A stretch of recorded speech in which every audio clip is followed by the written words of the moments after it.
Good evening, everybody. Thank you for joining us, and welcome to Game Night on the Region Sports Network. We come to you tonight from Wheeler High School as the Region Sports Network presents live video coverage of Indiana high school football as the Griffith Panthers take on the Wheeler Bearcats.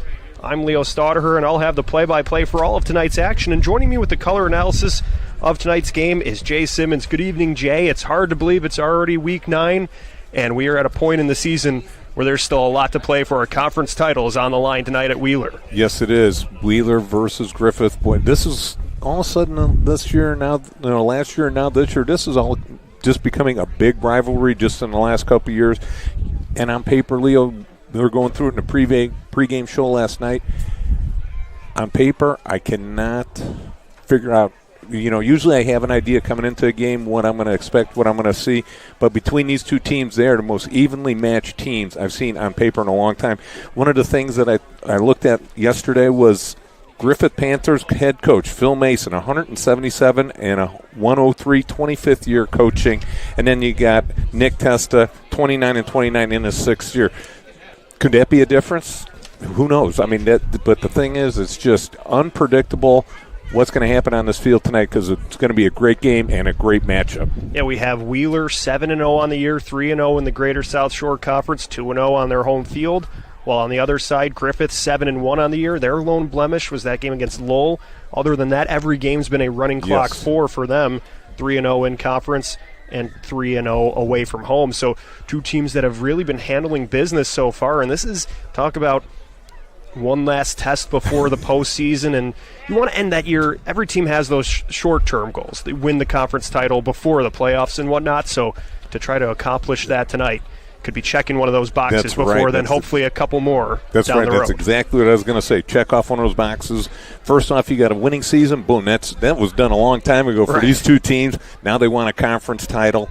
And when I talked to Coach Mason a little bit last week, he was talking about all the turnovers they had in the Lowell game. They just played as possibly as bad of a game that they could. And then all of a sudden you see they've got 5 wins in a row since then, so they've been rocking and rolling, and they've been throwing up points. Right now, Griffith is averaging 47 points a game, defensively giving up 14. And then you've got the Wheeler Bearcats relatively within the same ballpark, 44 points a game, only giving up 7. You just don't know what's going to take precedent over in this game. Is it going to be an offensive show? Is it going to be a defensive slugfest? It's going to be interesting to see. I think when you look at both of these teams, these are two teams that could beat you in a variety of ways. Yes. So this could be a fun one tonight with a lot on the line going into this Week 9 regular season finale for the Bearcats and the Panthers. So we will continue to take you closer to kickoff, and first we'll take a look at each team when we come back, so stick around. You're watching Game Night on the Region Sports Network, the only game in town. At Strachan Van Til, we believe grocery shopping should be simple. Now, shopping is easier than ever with our new and improved website. Find what you need fast. Browse your favorite products, add them to your cart, and check out in just a few quick steps. Choose between convenient in-store pickup or let us handle the heavy lifting. From our shelves to your doorstep, skip the lines, shop your way, and spend more time on what matters most. With our rewards program, enjoy incredible savings and personalized offers every time you shop. Shop online now at strachanvantil.com or download our app today. Hi, I'm Crowd Company's Lantern Man. If you're a contractor, it's my job to make your insurance coverage simple and affordable. Because I know time is money, I'll come to your business. Certificates and bonds are a snap. Wherever you are, whatever business you're in, we've got you covered. As Crowd Company's Lantern Man, I'm your insurance superhero. Crowd Companies, insurance professionals. Highland, Merrillville, and Michigan City. As we continue to preview this match, let's start with the number 5 team in our RSN poll, the Griffith Panthers. As we mentioned, 7-1 on the year. They've won 5 straight since that loss to the Red Devils of Lowell. Last week they really took care of business, 63-14 over Calumet, a team that gave Wheeler a close game, but Griffith did not have any problems against them. So yeah, it took a 14-point comeback by the Bearcats to come out ahead in that game. They scored with just 2 minutes left to take the lead. It would have been their first lead of the game. So if you look at common opponents, that's one that Griffith had no problems with. And this is a Griffith unit that's been led by a junior quarterback, but then it's been a few other upperclassmen that have been bruising along the way, as we will actually see Wheeler taking the field here. So that's why the lights are off. And Wait, they didn't pay their NIPSCO bill, apparently. But you look at Ryan Bullion, as he goes, so do the Griffith Panthers. Rushing on the season, they rushed 346 yards a game, 232 yards passing. That'll get you to 7-1. That's almost 600 yards a game. And you got Ryan at the helm. He's 54% in passing efficiency, 77 for 141, 1,421 yards. And you got to like this, Leo. His touchdown passes to interception ratio, 25-5. That is insane. That is some pretty good numbers. You look at 25 touchdowns on 77 completions. That is certainly some good efficiency as well. Is. And then the rest of this Griffith group, it's kind of pick your poison how they want to do it, whether it's through the running game or the receiving game. They have some talented playmakers. You look at Devon Thomaston last week with the hat trick. I guess we could call it a hat trick, a rushing touchdown, a receiving touchdown, and a pick six. So maybe the football equivalent of a Gordie Howe hat trick, three different things. But beside the point, he is a dynamic playmaker on both sides of the ball as well. Yes, he is. 11 rushes for 185 yards, 4 touchdowns rushing. That's a very good percentage every time he touches the ball. And then on the other side of it, it's 14 catches for 452 yards, 5 touchdown catches. He is a touchdown machine, 9 on the season. Take a look defensively, too. This is a Griffith group that has a strong defensive front as well and has those defensive backs we mentioned, Thomaston and Hemphill, that have been able to force a lot of turnovers through the air. Yeah, and you got Rosalio Cortez. Rosalio Cortez, 12 tackles for losses, 2 fumble recoveries, and 40 team total tackles. That leads the team and this defensive group.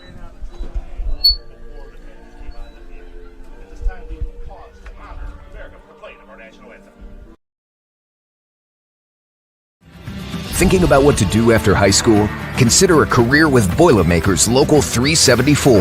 As a Boilermaker apprentice, you'll earn while you learn. We offer excellent wages and benefits, and as part of our no-cost hands-on apprenticeship program, you'll learn from the best in state-of-the-art training centers and on the job. Become a union Boilermaker and get on your way to a great career. Find out more, visit www.local374.org or call 219-845-1000. From lighting up Friday Night Football to powering the classrooms that shape the students of Lake County, IBEW Local 697 is proud to support our region's schools and the communities we call home. A career as a union electrician could be your next great move. Your next cap might be a hard hat. IBEW Local 697, powering futures, powering the region.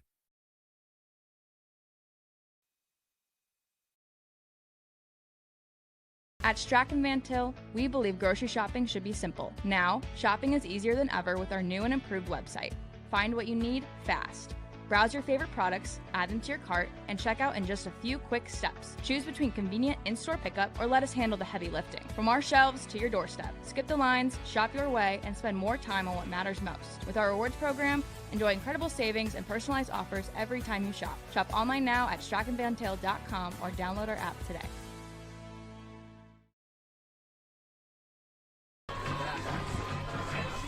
As we now get ready to meet the Bearcats of Wheeler, 7-0 on the year, undefeated on conference play, 301 points for, just 49 points allowed. When you take a look at the Wheeler offense, it seems in the region there's no shortage of dynamic running backs, and Wheeler certainly has one to boast about with Levi Murray, the talented sophomore. Yeah, 142 carries, 1,131 yards, 18 touchdowns. Another touchdown machine right there. And then you got Logan Fox completing his passes at 64%, 59 for 91, 1,001 yard, 10 touchdown passes, 4 interception. Another great touchdown to interception ratio as the guys walk out for the coin toss. And he's got plenty of targets. He's got Ty Vetical, 29 catches, 500 yards. Oh, sorry, 510. I'm sure he's going to be mad about that, throwing the extra 10. 7 touchdown catches. You look defensively, too. The Bearcats is a team where their turnover margin plus 11 on the year. So awesome. They have really been controlling that, protecting the ball, and then taking the ball away defensively. That's a good winning recipe. As the Friday night forecast is brought to you by our friends at Economy Electric Heating and Cooling. Tonight's forecast says it's a good day for football here in mid to late October. 67 degrees, and the temperature will continue to dip just a little bit as the night goes on. It's already past sunset, so we have a good night for football. There's a little bit of wind blowing north, 10 miles per hour, and no chance of rain. That'll be a problem tomorrow and the rest of the weekend, but tonight we are in the clear, which is a good sign for football. A little bit of trouble in South Bend tomorrow, huh? No kidding. Be a wet one. That's the Friday night forecast brought to you by Economy Electric Heating and Cooling, keeping you cool in the summer and cozy in the winter. So we see both teams getting ready for the coin toss. Wheeler with the white helmets with an orange stripe down the middle, orange face masks, black jerseys with white numbers outlined in orange. Griffith defers, and Wheeler will receive the ball. Orange sleeves for Wheeler, black pants. Griffith wearing their old gold helmets with a white stripe down the middle, black face masks, white jerseys with black numbers, and white pants. There you see the sidelines of both teams getting ready for kickoff here at Wheeler. Celebrating near the logo. So 2 big huddles getting ready to go before this opening kickoff. All kickoffs are presented by Quintel Incorporated, handling jobs of all sizes throughout the country since 1994. As you see the teams out there, you see the number differential between the Wheeler Bearcats and the Griffith Panthers. Seems like there's quite a few more kids in the program at Griffith. Yeah, you see that larger huddle near the logo. Now that's the difference, 3A, 2A right there. Yeah. Even though you think one class might not be that much of a difference, then you see it out there. That certainly is. Yes, it is. So we will see. And looks like Griffith will pick the side to kick off with a little bit of wind at their back. So we'll see the Panthers kicking from right to left, and the Bearcats setting up to return. So with the kick, it'll be Kyle Horniak ready to boot this one deep for the Panthers, and back to return, we have Vetical for Wheeler. I'll look to try to add to those all-purpose yards and carry it upfield, as well as David Diaz to the left side.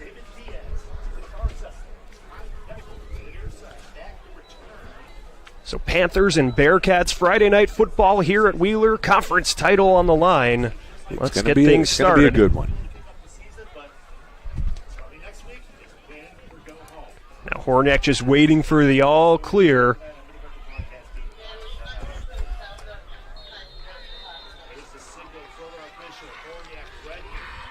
Horniak steps into his kick, slices it in the air towards the 30. It'll be returned by the Bearcats towards the sideline, and he's twisted into Griffith's sideline. So the Bearcats will take over with favorable field position. And let's meet the starters for the Wheeler offense. Logan Fox is at quarterback. Levi Murray will be running back. Connor Welch will be at the H-back position. Anthony Huron, David Diaz, and Ty Vetical at receiver. The offensive line from left to right: Aiden Mason, Joseph Vanek, Braden Olson, Jacob Smith, and Anthony Leon. And they will take the field here from their own 31. Fox will have the running back Murray behind him. Everybody else adjusting their position at the line. They're trying to get Diaz set up. He keeps shuffling from right to left. There seems to be a little bit of confusion on the first play of the game. They'll put the tight end on the right side of the line, motion another one to the right. The snap, it'll be a handoff to Murray. He looks to lower the shoulder forward and squeaks out to the right side of the line to the far hash mark. So all that pre-snap adjustment, it results in a 2-yard pickup for Levi Murray on his first carry of the evening. Yeah, definitely a little bit interesting right there to see all that shifting before the play started. and only to get a couple yards, but a hard run right off the right side. Griffith defense pretty stout on that play. It's a 2-yard pickup. There will be a pair of running backs to either side of Fox, one receiver to each side. They'll put the tight end in motion towards the left. Fox will hand it off to Murray. He looks for a path forward, and the Panthers will swerve to him, but Murray keeps spinning, breaks free of the pile, and plunges forward towards the 40 for a positive gain. It looked like they had him stopped in his tracks, and he just escaped. A great job by the officials not to blow the whistle early. It looked like the momentum was still moving forward, and Murray his feet don't stop. This is the first time I've seen this Wheeler team and Griffith, but boy, Murray's feet just chop, chop, chop, chop. He did not stop moving and picked up the first down. Huge play for the Wheeler Bearcats. That first down is brought to you by Four Seasons Mechanical in Merrillville. Visit them on the web at fourseasonsmechanical.com. The snap was a little low, and the handoff to Murray will be stopped at the line of scrimmage, so the Panthers are able to pounce on him for a loss of 2. What nice job those Griffith Panthers of swarming the ball, getting up there quickly to make the stop.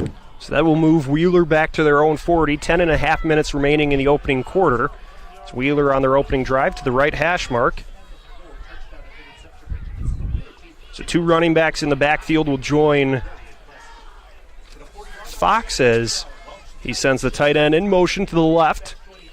Takes the snap, is looking right, lets one fly towards Vetical, and Vetical hauls it in, keeps going.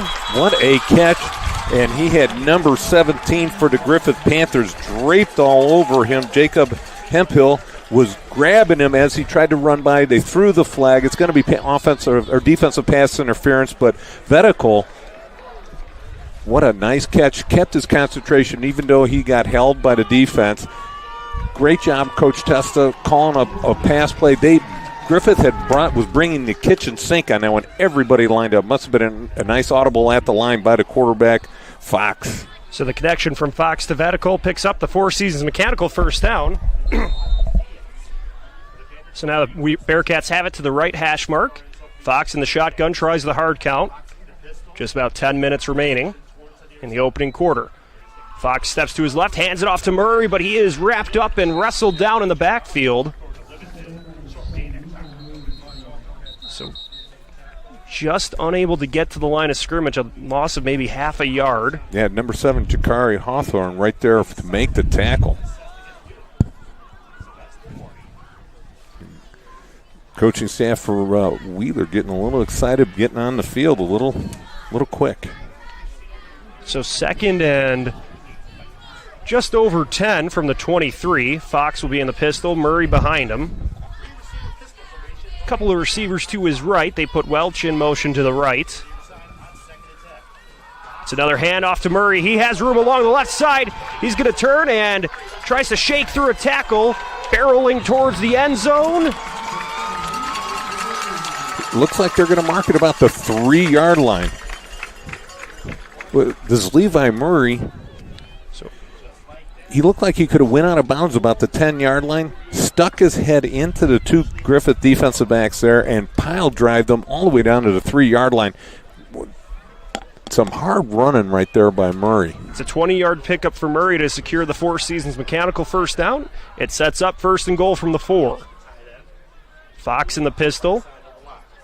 They put a receiver in motion. It's a low snap. Fox has to just pick it up off the carpet, tries to make something happen, and is able to dance his way forward for a couple yards. Looks like he got back to the line of scrimmage. It looks like he got back to the 3-yard line. Fox not known for his running ability. 7 carries for 52 yards. So now he has 8 carries for 52 yards. So Ventress Tedder was able to trip him up and prevent him from getting to the end zone. But Fox able to avoid the turnover there, protect the football, and then just turn it up for a slight gain, if any. Now we'll have a running back to each side. One receiver to the far left, a tight end to his right. This will be a direct snap to Murray, but Murray is swarmed to by the Panthers. He had nowhere to go on the right side. Is brought down for a loss behind the 5. Yeah, great job by the Griffith defense. Again, number 17 coming up and making the initial hit. Jacob Hemphill doing a nice job getting there first, and then a host of Panthers fouled right behind him. So third and goal now from the 5. And the right hash mark. So the Panthers have been stopping the short run game here from the goal line. We'll see what the Bearcats will draw up here on 3rd and goal. I'm going to say it's going to be a quick hitter to one of the receivers to the outside. 2 receivers to that left side. They put Welch in motion to the right. Fox stepping back. He looks right. Tries to fire to the corner, but it is incomplete. He was looking to connect with Huron, but the incompletion brings up 4th and goal. Yeah, that's one of the things, that's like football 101. You never throw the fade to the short side of the field. You want to throw it to the wide side. Give your receiver some room to negotiate with. You have to throw a picture-perfect pass on that short side fade. So they've entered 4-down territory. That's brought to you by Four Seasons Mechanical in Merrillville. Yeah, Wheeler staff going for it on 4th down. 4th and goal from the 5s. They send motion to the right. Fox looks left, fires a dart to Vetical, and Vetical is he makes in? His way yes, to the the far end side zone. official brings him in for a touchdown. Gutsy call. Great job by Vetical to get into the end zone. Stretches that arm out to get in. Great job. Good play call. What did I say, Leo? It's going to be a quick hitter. It's got to be a quick play because Griffith was blitzing a couple guys trying to get in there on Logan Fox, but Logan Fox threw a bullet right in there. So the 8th receiving touchdown for Vetical this season. It's a 5-yard pickup. Gives Wheeler a 6-0 lead with 7:45 remaining in the opening quarter. The PAT takes a high float, and it goes through the uprights, so make it 7-0. Wheeler with the lead here with 7:45 remaining in the opening quarter. You're watching Game Night on the Region Sports Network, the only game in town. Four Seasons Mechanical proudly serves Northwest Indiana, providing quality, reasonably priced, reliable service. With a quality and comfort guarantee, the professionals at Four Seasons Mechanical offer a wide range of services in heating, ventilation, and air conditioning. Whether it's residential or commercial, Four Seasons Mechanical is there 24/7. To find out more, the website is fourseasonsmechanical.com or give them a call at 219-756-7020. Four Seasons Mechanical, your indoor air quality specialist.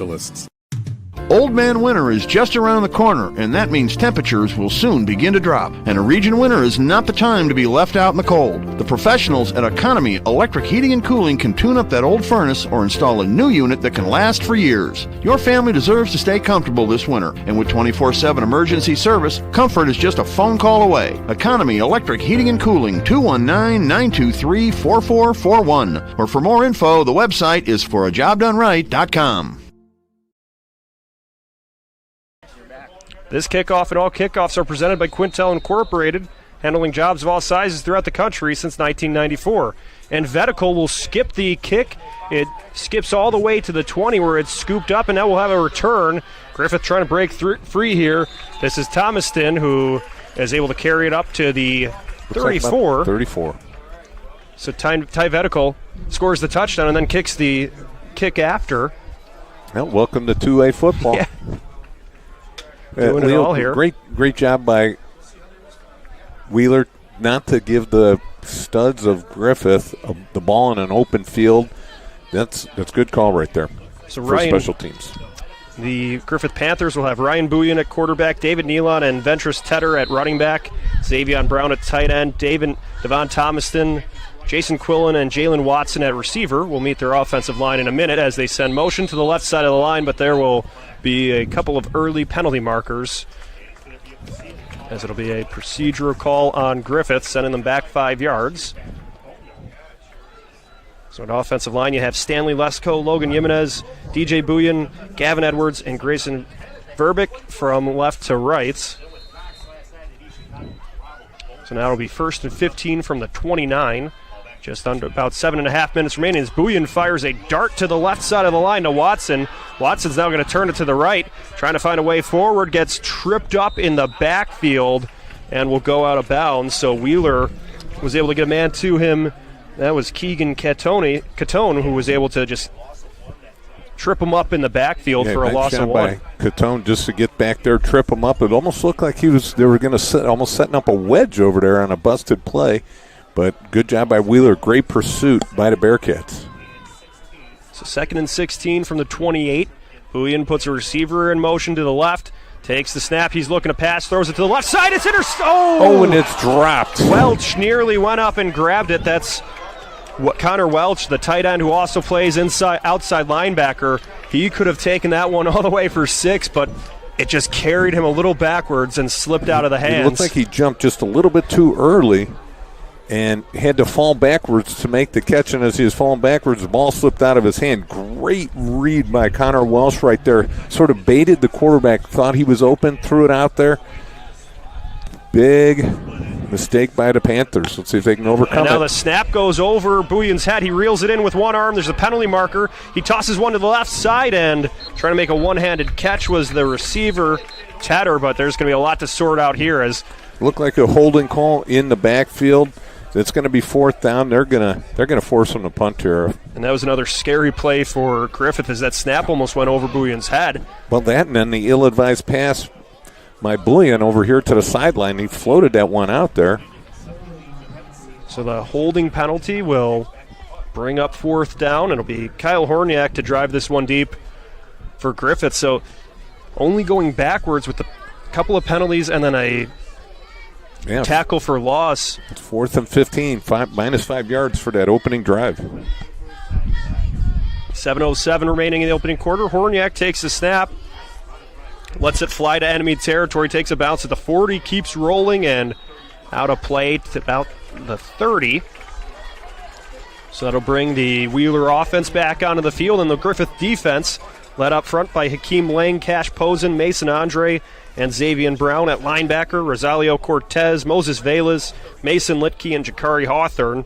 The defensive backs led by Jalen Wilson and Jacob Hemphill at cornerback, Aaron Wilson and Devon Thomaston at safeties. Yeah, Hawthorne at the linebacker position, 31 total tackles. Second on the team, only to Cortez with 40. So 6:58 remaining in the opening quarter. Wheeler leads 7-0. They put Welch in motion. The snap will be a handoff to Murray. He looks to rumble forward, but is halted behind the line of scrimmage for a loss. Yeah, nice job right there. Griffith interior defensive line just getting a great push in the backfield. So 2nd and 11 from their own 29. Fox will bring his team to the line here. Yeah, Gavin Edwards in the backfield. So Murray, it appears to be the lone man in the backfield. They're going to have Vetical with him as they're adjusting. Murray now has to go out to the far side. And they're going to take a timeout here as there was just some confusion pre-snap from the Bearcats. So they will take their first timeout of the first quarter. Yeah, bring your family and friends to Broad Street where great food, local flavor, and hometown pride come together. Head down to 108 North Broad Street in Griffith for a bite of Jos Asimo's Pizza while catching every big play on their TVs. Whether it's dinner out or game night, Broad Street is your local gathering place for food, fun, and community. So Ladies Gourmet Popcorn is pleased to announce their new location at 105 East Main Street in Griffith, handcrafting the most delicious popcorn you ever had. Ladies Gourmet Popcorn has flavors to suit every taste. Pop in for a sample. For more information, visit them on the web at ladiesgourmetpopcorn.com or give them a call at 219-743-7858. Ladies Gourmet Popcorn, it's all about the flavor. So following the timeout, Wheeler will bring their troops to the line for 2nd and 11. 6 minutes, 14 seconds to play in the opening quarter. They'll get ready at the far hash mark. They call for the receiver Huron to move closer to the line. Murray to the right of Fox. Fox steps back in the pocket, swings one towards Murray, but he was looking right. The pass went left. It falls incomplete. Yeah, Jakari Hawthorne, a little bit of a grab as he was running by, but no call by the officials. Good pass coverage. I lost my play sheet here. So the 3rd and 11 from the 29. Oh. As I was saying, Logan Fox, just his two primary receivers weren't open. He just tried to float that one out and just a little bit overshot. But I'll tell you, that's the kind of pass you don't want to underthrow because that would have been a pick right there. So they'll motion the tight ends to the right. Vetical also goes far out to that right side. 2 receivers to the right, 1 to the left. Fox with the pump fake right. Floats one downfield for Vetical. And he makes the catch. Great concentration right there. He had the defensive back draped all over him, and he still was able to come up with the ball. A lot of contact as the ball was coming down, but Vetical, great concentration, and you can see, Leo, why he's one of the best receivers in the area. So over a 20-yard reception for Vetical makes it a Four Seasons Mechanical first down. With 6 minutes to go in the first quarter, Wheeler trying to string together another drive. They lead 7-0. They have 2 receivers to the left. No motion Vetical now from right to left as well. Murray behind Fox in the backfield. It'll be a handoff to Murray, but the Panthers are able to get to him for a loss near the midfield logo. So Murray ran out of room to go there.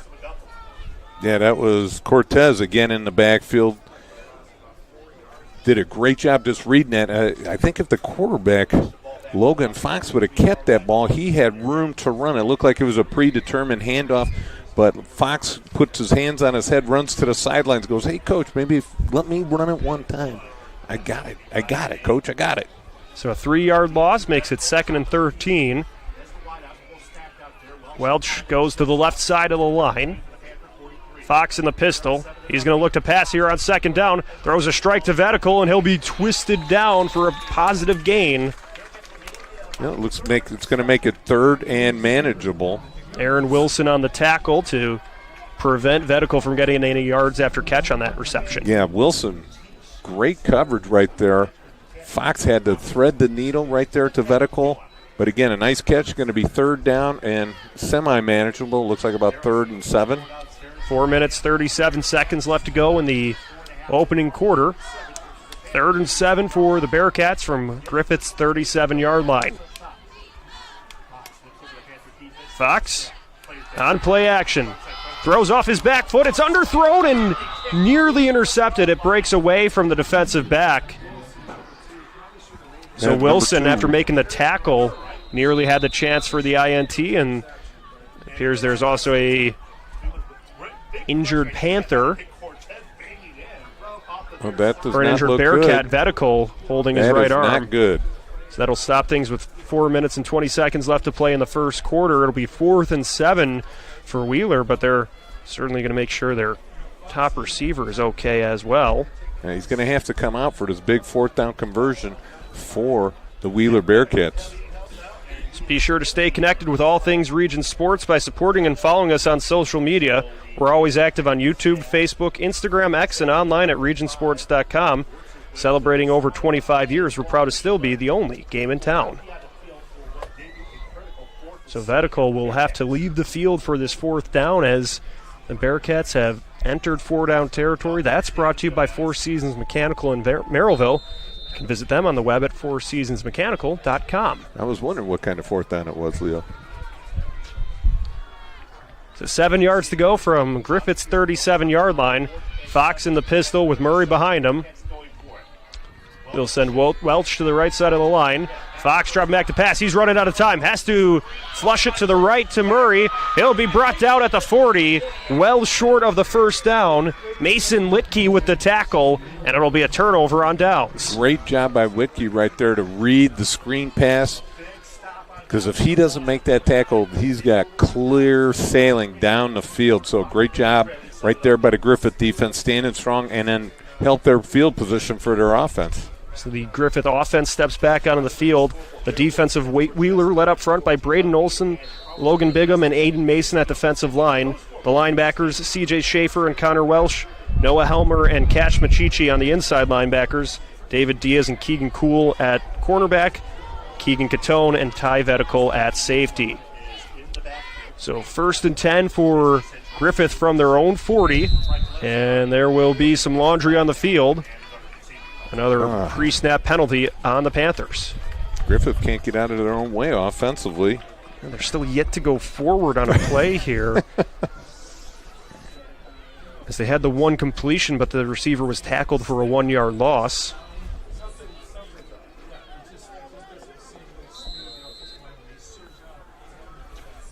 So 1st and 15 from their own 34 now. Buyan in the pistol. Hands it off to Nealon. Nealon is able to break through the left side of the line, but is tripped up by Machichi. So a couple yards on the pickup for Nealon, but still some work to do. Yeah, looks like about 2nd down and about 13. I like the tempo of this Griffith offense, getting up there, not giving Wheeler much time to adjust. Buyan on 2nd down is looking right to pass. Fires one to his man Quillen, who will turn it upfield, gets the 1st down, breaks into enemy territory. Yeah, Quinlan does a nice job. Feels that soft spot between the two dropping linebackers, settles right in there, waits for the bullet from Buyan. Buyan throwing that ball on time and on target. It's a Four Seasons mechanical 1st down. It will move the Panthers to the Bearcats 47. Buyan hands it off to Nealon. He bursts through the middle of the line. Gets about 5 yards on the pickup. Yeah, nice job by that offensive line of Griffith. Boy, they just parted the Red Sea right there and opened it up. It's another handoff to Nealon. He is again going to go through the middle. He'll be wrestled down by Helmer, and it will be enough for the 1st down. It's a Four Seasons mechanical 1st down, so David Nealon getting things going on the ground for Griffith here. Yeah, Griffith just pounding that ball in between the tackles, getting chunk yardage here. So Tedder will now take over in the backfield for Nealon, but it'll be a similar play. He goes to the left side of the line, but a different result as Helmer stops him in the backfield for a loss. Well, you saw the pulling tackle right there for Griffith come around Logan Jimenez and missed Helmer. Helmer snuck in right behind him and boom, made the tackle for a couple-yard loss. 2nd down and 12. So from the Wheeler 38-yard line, Buyan to pass, and it's intercepted by Welch. Welch will now take it down the runway, trying to weave his way to the end zone. He keeps going to the 20 where he's eventually halted, but Connor Welch with the interception and a lengthy return will set Wheeler up in the red zone. Yeah, about a 45-yard return right there by Welch. That should have been his 2nd interception for tonight. Again, baited the quarterback, sort of settled in his zone, let the quarterback throw it, and then he jumped on that pass. Great hands that time. It'll be his 4th interception on the season. He's a ball hawk back there. So on the 20-yard line, the Bearcats take over from the left hash mark. Fox with Murray behind him in the pistol. They'll motion Welch to the right side of the line. It's a handoff to Murray. He leans forward, but Litke and the Panthers are able to stifle him behind the line of scrimmage. Boy, they get that surge of that defensive line for the Panthers is just outstanding right there. And one of their linebackers stepped up and made a big hit. Number 46, Mason Andre. Made the big hit right there in the backfield. So 2nd and 11. Trying to find a way to move forward. Wheeler leads 7-0. I think Wheeler's going to be happy just throwing that ball around the field. 1:45 left to play in the quarter. It'll be a handoff to Murray. He goes to the left side of the line, takes a tackler with him. He had Cash Posen who was able to get to him. And then Murray kept driving, maybe just able to get back to the line of scrimmage to bring up 3rd down. Yeah, 3rd down and 10. And it looks like Ty Venical back out there on the field after he was shaken up with looked like a left elbow, right elbow injury. But he's back out there. So just over a minute left to go. It's 3rd and long for the Bearcats. See if they go back to that fade to the wide side of the field. So they're find Vetical, you'll find where the ball's going. At the left hash mark, there's a lot of room on the right side. They'll motion Vetical to the right. Fox lets it fly to the end zone. Incomplete. Yeah, well, I think if Fox would have floated that one a little bit more over the defense instead of throwing a dart right there to Walsh, Walsh would have been able to run underneath it. Because Walsh was well behind the secondary. So big 4th down play. What is Coach going to do here, Coach Testa? So it's another 4th down, and they've entered 4-down territory. That's presented by Four Seasons Mechanical in Merrillville. You can visit them on the web at fourseasonsmechanical.com. Hey, Leo, stay in the press box. The cheerleaders are throwing shirts out to the fans, not for you, but I don't got the hands. They'll probably just bounce right off. And 4th and 11 from the 21. Fox stepping back in the pocket. Throws towards the sideline, and it'll be punched away incomplete. Coverage by Wilson. And that'll be a turnover on downs, bringing the Griffith offense back onto the field. Yeah, Wilson was draped all over him right at the first down marker. Great job. Griffith looked like they were rushing 20 guys out there because they were all over Logan Fox, trying to force him to get rid of the ball sooner than he wanted to. So that's another 4th down stop brought up by Griffith. We'll see now how their offense responds after the turnover. And that's big for Griffith after the interception, the long return, that you were able to stop Wheeler, keep this a 7-0 game. So Buyan and the Panthers take over on their own 21. It's a handoff to Nealon. He's going to look to cut up to the left side. He'll get to the 25 before he's thrown down to the turf.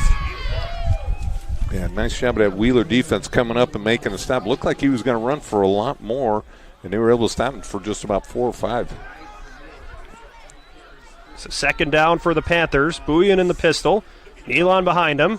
There'll be a handoff to Nealon, and he has room to go. He gets to the 40, keeps dancing to midfield, and he's twisted down by Kuhl at the opposing 45. David Nealon with a long run will help flip the field for Griffith. And that's a Four Seasons Mechanical first down, courtesy of David Nealon. Yeah, we see number 3 for the Wheeler Bearcats down. That's Keegan Kuhl down on the play. So that'll stop things with 21 seconds remaining in the first quarter. Wheeler leads 7-0.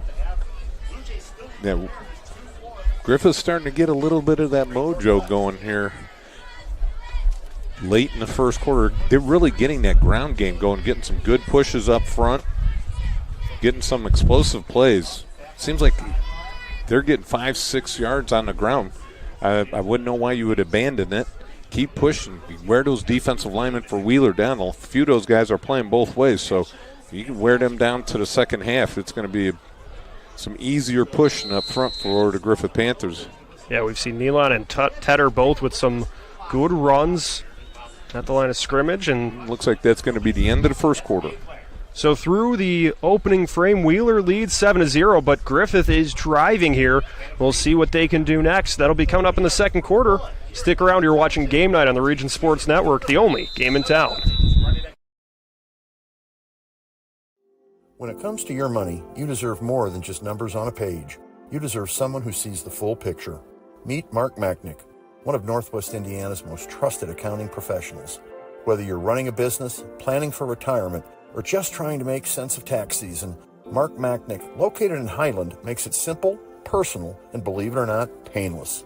Contact Mark and his team today at 219-595-5290. Mark Machnick, CPA. Life isn't always loud. Sometimes it's the quiet moments that matter the most. Of effort, of a dream taking root. And behind those moments, there's trust. Thank you for trusting Centier Bank with those moments and making us a part of your story. Thank you for the opportunity to earn your trust.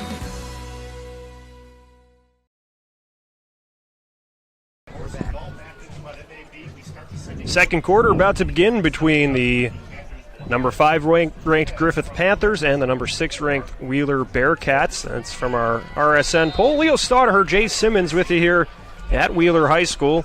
Wheeler trying to stop the Panthers here as it's 1st and 10 from the Wheeler 44. Buyan tries the hard count. Doesn't get anyone to jump.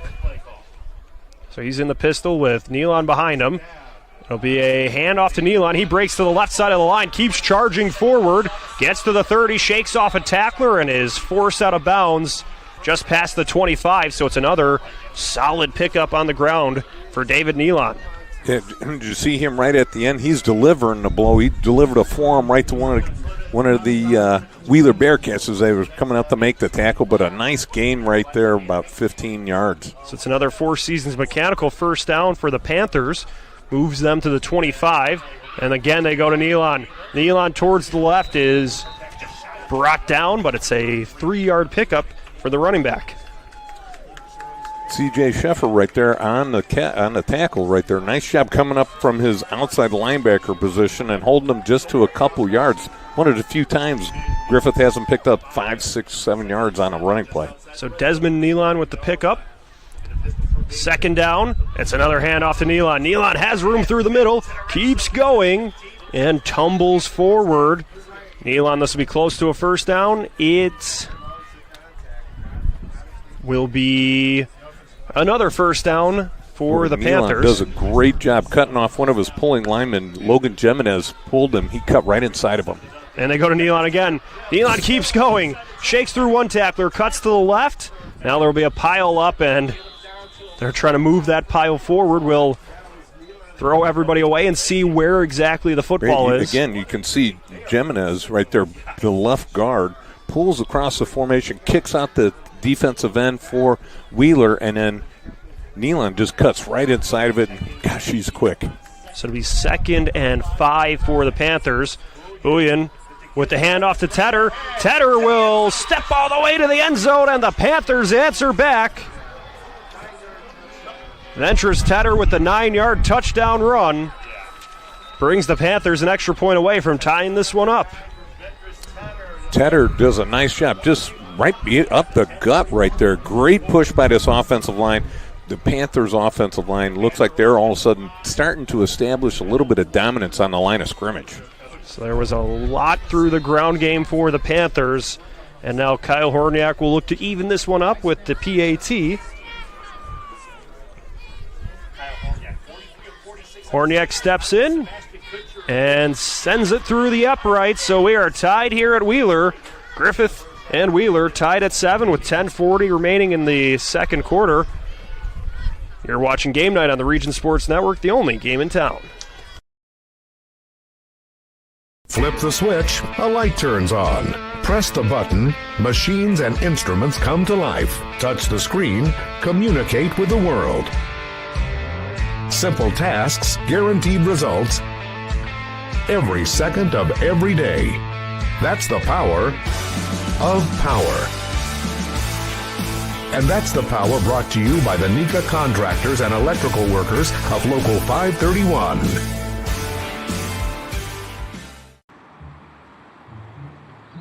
At Blyce, we're used to having the athlete shop at our store. Down, sit, put. But sometimes they get carried away.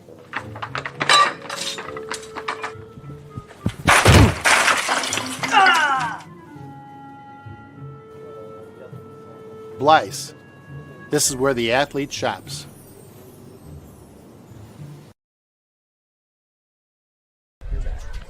This kickoff and all kickoffs are presented by Quintel Incorporated, handling jobs of all sizes throughout the country since 1994.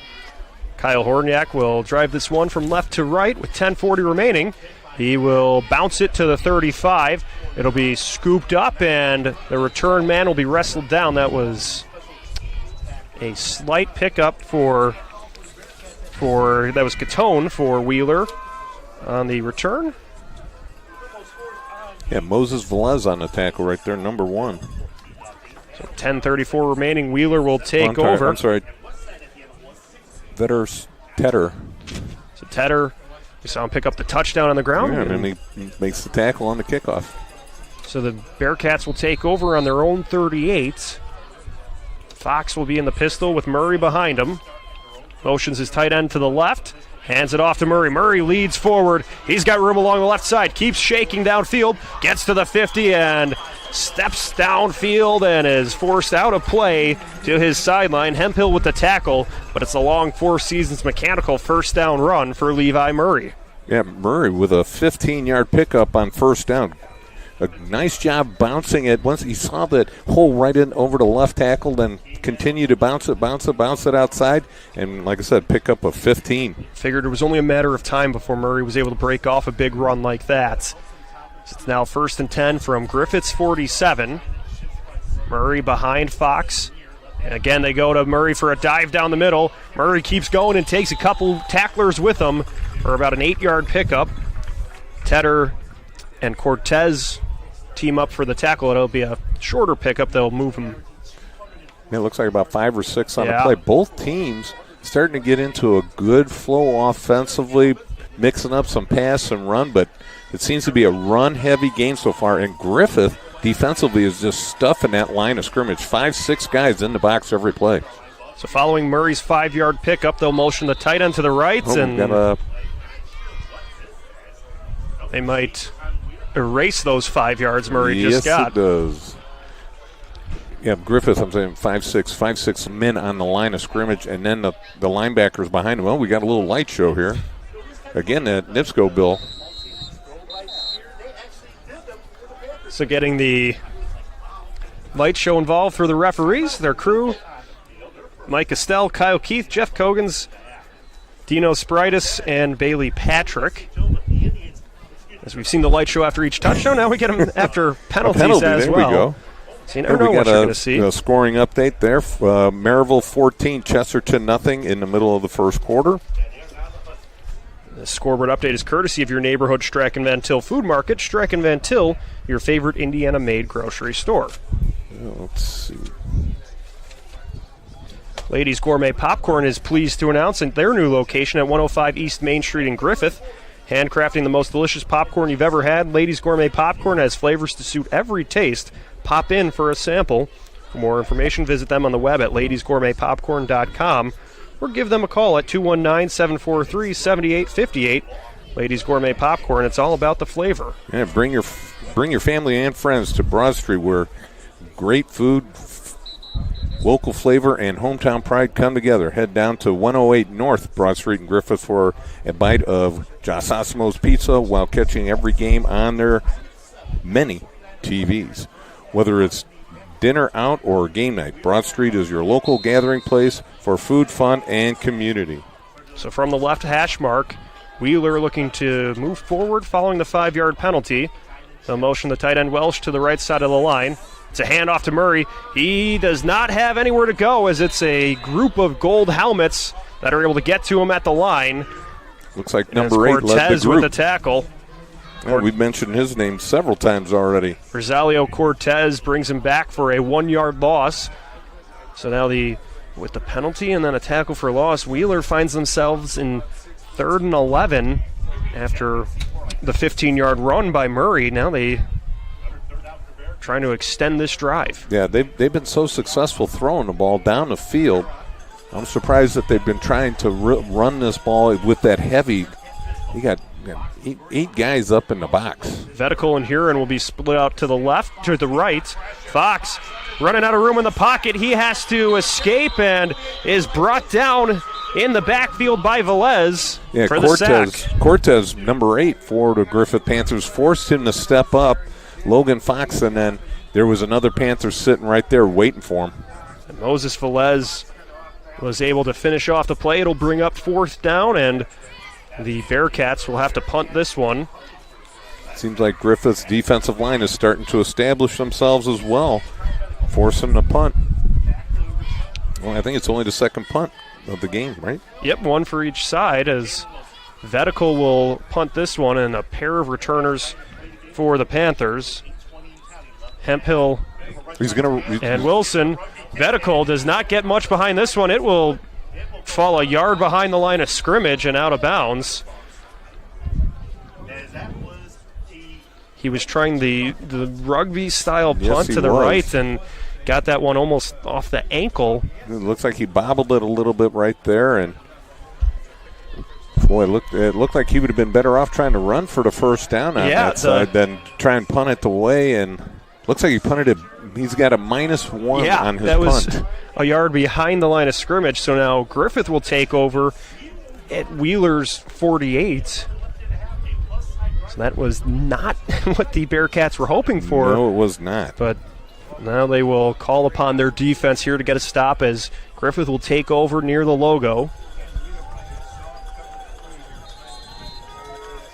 Buian brings his team to the line. One receiver to the left.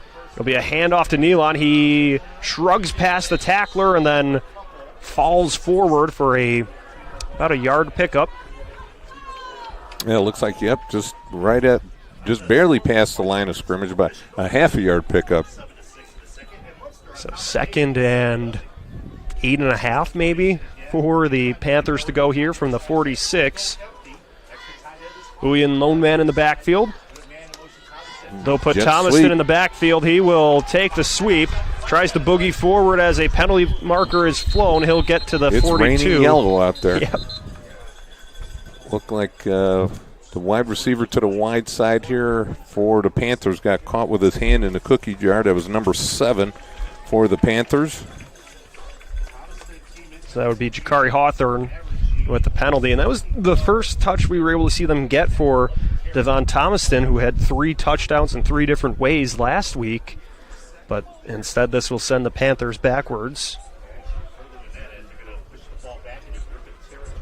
So now Griffith, after getting that favorable result on the punt at the opposing 48, will be moved to their own 43. Well, it looks like it's going to be second about 20. So Buien will have Nealon to his left in the backfield. He's looking to pass. He rolls to the right side of the line, calling for a man to go downfield, and he'll just have to take that one, run it into the Wheeler sideline as another flag was thrown on that play. Got another holding call on the Griffith offensive line. Griffith shooting himself, had great field position to start this drive in Wheeler territory, and now it's going to be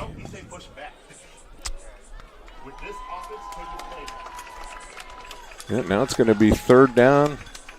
I think they're going to be hiking the ball in Griffith and trying to get back to Wheeler for the touchdown. So there we go. They will be well past. 2nd down and about 30. Yeah, at the 33-yard line. So a ways to go for Ryan Buien and the Panthers. So Buien hands it off to Nealon. He's going to follow the lead of his linemen and keeps going to the 40 where he'll eventually be toppled. So able to pick up a few, but certainly not enough for the first down. It brings up 3rd and a lot. So the nose of the football will be at the 40. They need to go third to the 22. Opposing 38-yard line. Buien takes the snap, looks downfield, connects with Thomaston. He shakes through one tackler. He's going to turn it up to the left side. Thomaston still going, and he will get the first down. So it's about a 23-yard pickup through the air from Ryan Buien to Devon Thomaston. Thomaston, what a great play. Was able to wiggle his way through, shake a couple tackles, use his offensive lineman on the screen play, get a couple nice blocks downfield, but really all on his own on that play. 3rd down and 22, and they get the first down by 1 yard. So Thomaston picks up the Four Seasons Mechanical first down. They'll Big take play. over at Wheeler's 37. We're all tied up at 7 here with 6 minutes and 20 seconds to go in the second quarter. Buien hands it off to Tedder. He's looking to cut up field. He has a Bearcat defensive lineman who's just able to wrap him up at the ankles. Braden Olson was able to prevent that one from being anything larger than the 2-yard pickup it was. Well, the key to that play was Walsh getting into the backfield and then forcing the running back. Even though he got blocked on the play, he forced the running back to take it back to the middle of the field, and the rest of the Bearcats were there to make the tackle. So 2nd and 9 to go from the 36-yard line. Buien in the pistol. And there will be a Bearcat that just jumps a little early. That was Machichi from the left side. A little too far behind past the line of scrimmage. Oh, they call it on the offense. So it must have been drawn offsides. Machichi had already put his head down and was like, all right, I messed up on this one, and the officials bailed him out on that. That's why I was a little eager to go call it on him just from his body language. Yeah. That was one sometimes when you assume you're the guilty party, but don't realize somebody else also committed a penalty. So 2nd and 14, it's a handoff to Tedder. This will be no problem as he twists and turns upfield for a good chunk of yards to bring up 3rd and now manageable for the Panthers. Great job, great vision by the running back for Griffith. The play was supposed to go to the left, but the offensive line did such a good job on the right side just pushing that line down. He cuts it back against the grain and picks up a nice chunk of yards on 2nd down. 3rd down and now manageable. They'll move Tedder to the left side, and now they will take a timeout to sort things out. Yeah, when you have 3rd and 22, 3rd and 6 or 7 is easy peasy. Yeah, that seems like no problem. So we'll come back for 3rd and 5. You're watching Game Night on the Region Sports Network, the only game in town. At Strachan Van Til, we believe grocery shopping should be simple. Now, shopping is easier than ever with our new and improved website. Find what you need fast. Browse your favorite products, add them to your cart, and check out in just a few quick steps. Choose between convenient in-store pickup or let us handle the heavy lifting. From our shelves to your doorstep. Skip the lines, shop your way, and spend more time on what matters most. With our rewards program, enjoy incredible savings and personalized offers every time you shop. Shop online now at strachanvantil.com or download our app today.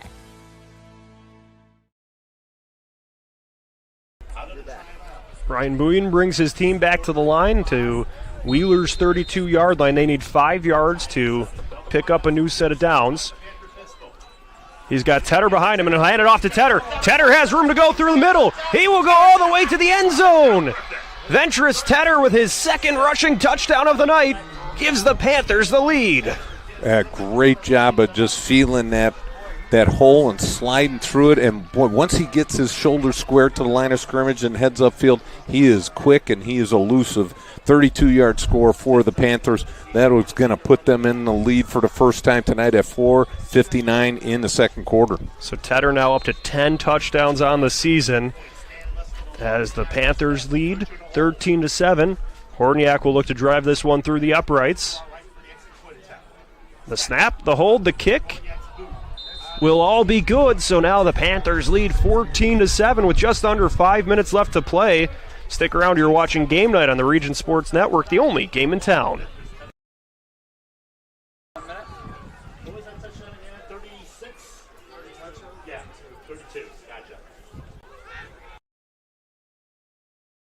Flip the switch, a light turns on.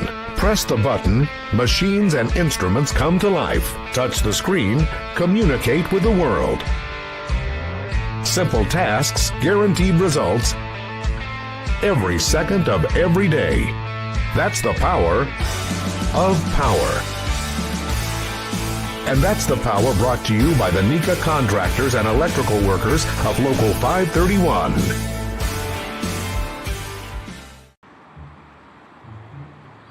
At Blyce, we're used to having the athlete shop at our store. Down, sit, put. But sometimes they get carried away.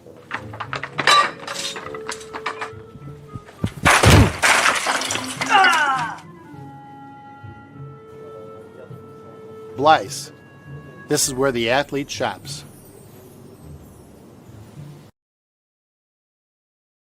This kickoff and all kickoffs are presented by Quintel Incorporated, handling jobs of all sizes throughout the country since 1994. Horniak will float this one to the 20, and now the run up after, but Chichi is stood up and manages to keep going, but Jakari Hawthorne with a punishing tackle on Machichi. Nice job, though, getting some good field position. Looks like they're going to start at the 34-yard line. This is a crucial drive for the Wheeler Bearcats. They've got to get some momentum back. Griffith seems to have sucked all that momentum to their sidelines. And we saw Wheeler got the ball first to start this game, so you think about it too. Griffith will receive the ball at the half, so you want to get some points here to tie it up. You don't want Griffith to potentially double dip at the end of this half and the start of the next one. It'll be a handoff to Murray. Murray has room along the right side. He keeps going towards midfield and is thrown down to the Griffith sideline. But Levi Murray, with about a 13-yard pickup, gets the Four Seasons Mechanical first down. Yeah, great job right there. Getting some momentum back to the Wheeler Bearcat sidelines. Griffith that last drive was just physically dominant by that offensive line and the running backs. The 3rd down and 32 play, that was the cream of the crop on those plays right there. So new set of downs for the Bearcats from their own 48-yard line. Just over 4 minutes to play. They go to Murray again. Murray wrapped up at the line and is just able to get back to the line of scrimmage. Well, Maybe it looks like just behind it, actually. He just got swallowed up by one of those guys. It's a tough angle. It looked like maybe number 46 for for the Panthers just swallowed him up right at the line of scrimmage. Mason Andre with the tackle. I mean, he just ran right into the line and just got swallowed up. We got a tough angle here to see, Leo. We're at the closest stadium to the football field, and last week you were at Lake Central. You're about 2 miles away. So Welch motioned to the right side of the line. Fox with Murray to his left. Now they'll motion Vetical to the right side, and the ball pops out. Vetical has to scoop it up, but then he is thrown down.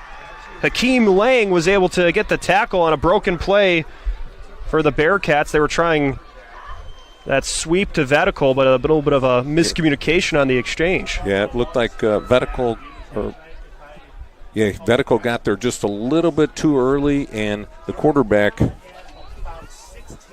Logan Fox, wasn't able to get the ball out there quick enough, and the timing just looked all off there. It was trying to run a jet sweep right there. It just looked like it had nowhere to go.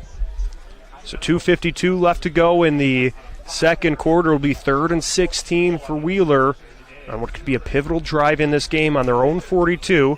So Fox getting the play to his teammates in the huddle.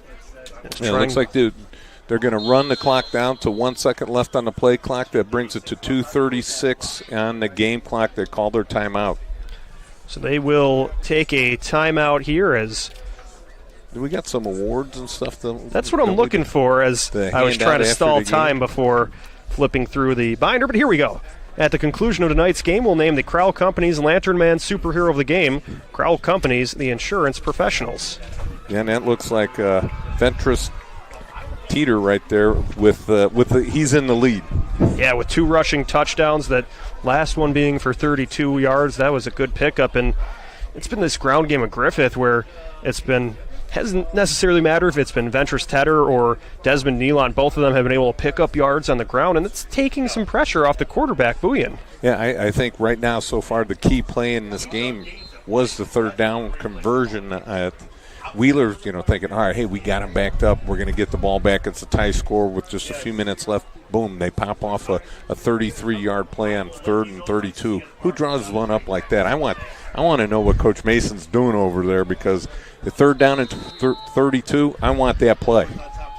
So 3rd and 16, we'll see what Wheeler has in the playbook for that situation with 2:36 remaining.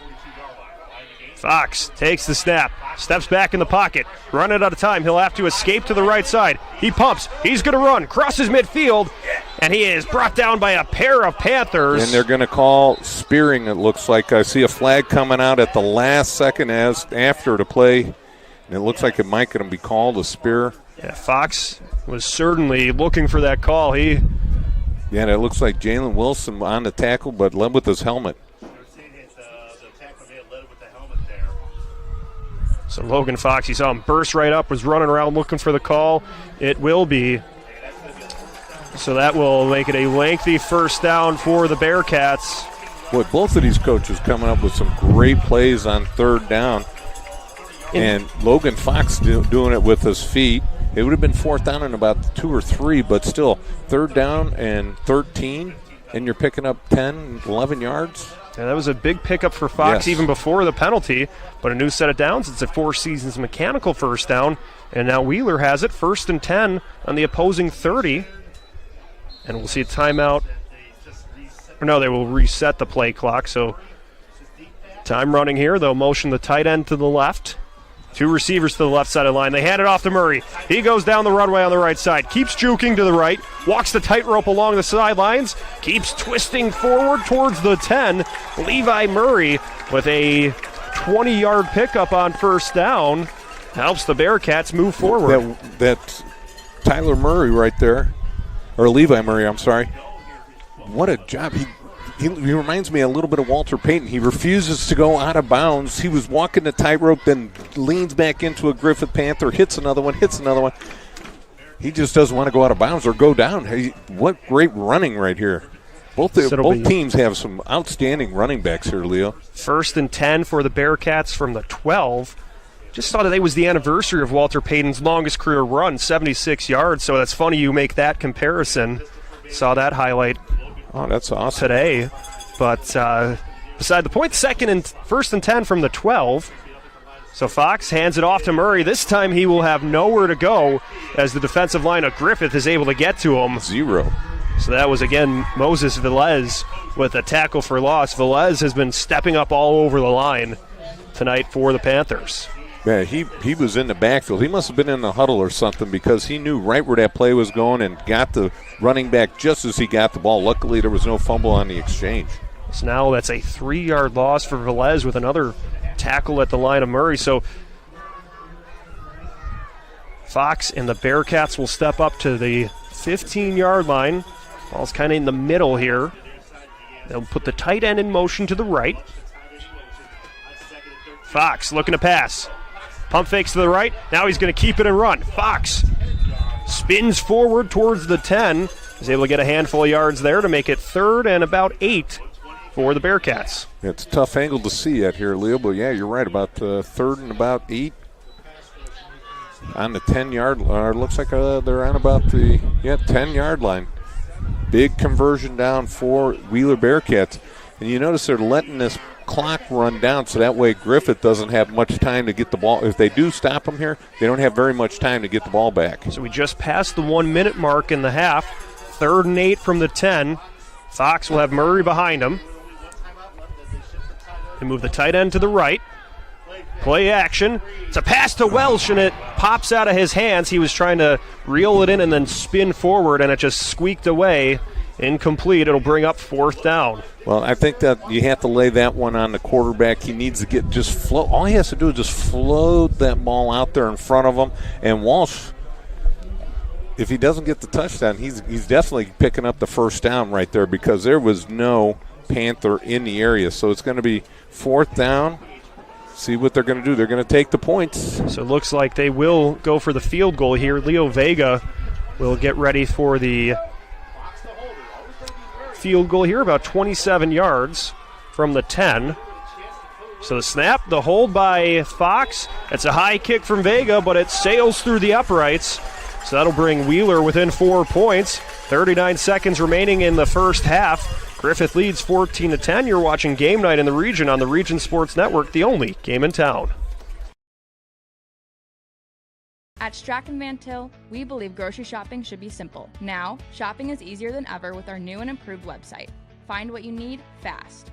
Browse your favorite products, add them to your cart, and check out in just a few quick steps. Choose between convenient in-store pickup or let us handle the heavy lifting. From our shelves to your doorstep. Skip the lines, shop your way, and spend more time on what matters most. With our rewards program, enjoy incredible savings and personalized offers every time you shop. Shop online now at strachanvantil.com or download our app today. Hi, I'm Crowd Company's Lantern Man. If you're a contractor, it's my job to make your insurance coverage simple and affordable. Because I know time is money, I'll come to your business. Certificates and bonds are a snap. Wherever you are, whatever business you're in, we've got you covered. As Crowd Company's Lantern Man, I'm your insurance superhero. Crowd Companies, insurance professionals. Highland, Merrillville, and Michigan City. This kickoff and all kickoffs are presented by Quintel Incorporated, handling jobs of all sizes throughout the country since 1994. So Ty Vetical will drive this one from right to left on your screens. Vetical steps up, sends it in the air, spinning towards the 20. It'll drop to the turf, scooped up by Thomaston, and Thomaston's going to look to weave his way downfield. There's a penalty marker. He turns back, goes to the 20, so he's trying to flip the field here. Turns upfield again, 25-yard line. Shimmies his way to the 27.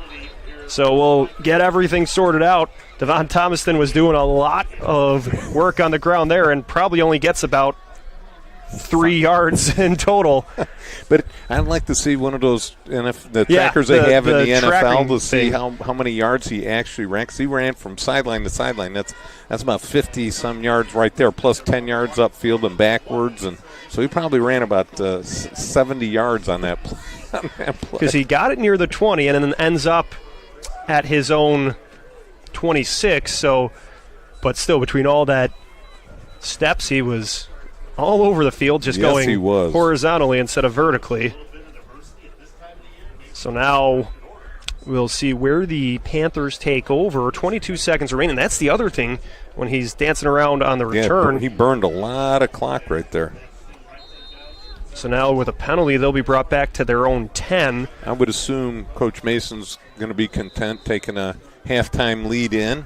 That is what they will do. They'll take a knee, and that will run things out here in the first half. So we got a good one here at Wheeler. Yes, we do. The Griffith Panthers lead the Wheeler Bearcats 14-10 at the half. We'll take a look at some scores around the region, talk about this game and more. That's coming up at halftime. You're watching Game Night on the Region Sports Network, the only game in town. Hi, my name is Mark Machnick. I'm the owner of Mark Machnick CPA firm in Highland, Indiana on Kennedy Avenue. I've been working with Region Sports for years now. Started working with Chris years ago, just on some special projects, advertising here and there. After a while, kind of increased the advertising. Mainly was doing it for the community involvement. It's such a great network and program they do with the high school sports. But as time went by, I started getting on there more frequently. And then the phone starts ringing. And I was getting calls all the time from people. Hey, I saw your ad on so-and-so football game. I saw your ad on a basketball game. And it's really helped my business. It's increased the volume. We're a tight community in Northwest Indiana, sports-wise, and just a lot of community involvement. So that's mainly why I got into it. I remember watching one game. It was a basketball game, and I think there was a little bit of an altercation. And as the altercation was happening, my ad was right on the bottom, and someone typed in, "I wonder what Mark Machnick's thinking right now." And I was thinking, "Wow, this is awesome." It's really been a great feature for my business. It's the only advertising I do. I don't advertise anywhere else other than Region Sports. It's for the business, but mainly for the involvement with the community. I played high school baseball here in Highland, and ever since I've been advertising on Region Sports, a lot of my old coaches are now my clients. A lot of my old teammates come in here. My recommendation, if you're a business here in Northwest Indiana, I think Region Sports is, for your money, it's one of the best places that you can advertise. I mean, I can advertise on billboards. I could do anywhere I want to. And I choose Region Sports, mainly because I get a lot of feedback, especially on the high school level. A lot of the parents, if they can't make a game, they're watching it online. They're watching a replay, the grandparents. So it's done wonders for my business, and it's my go-to for advertising. It's the only spot I would advertise. So if you're a business owner in the area, really look into advertising on Region Sports. It's going to be well worth your money, and you'll make tenfold on what you're spending. Region Sports Network, they're the only game in town, but they're more than just a game.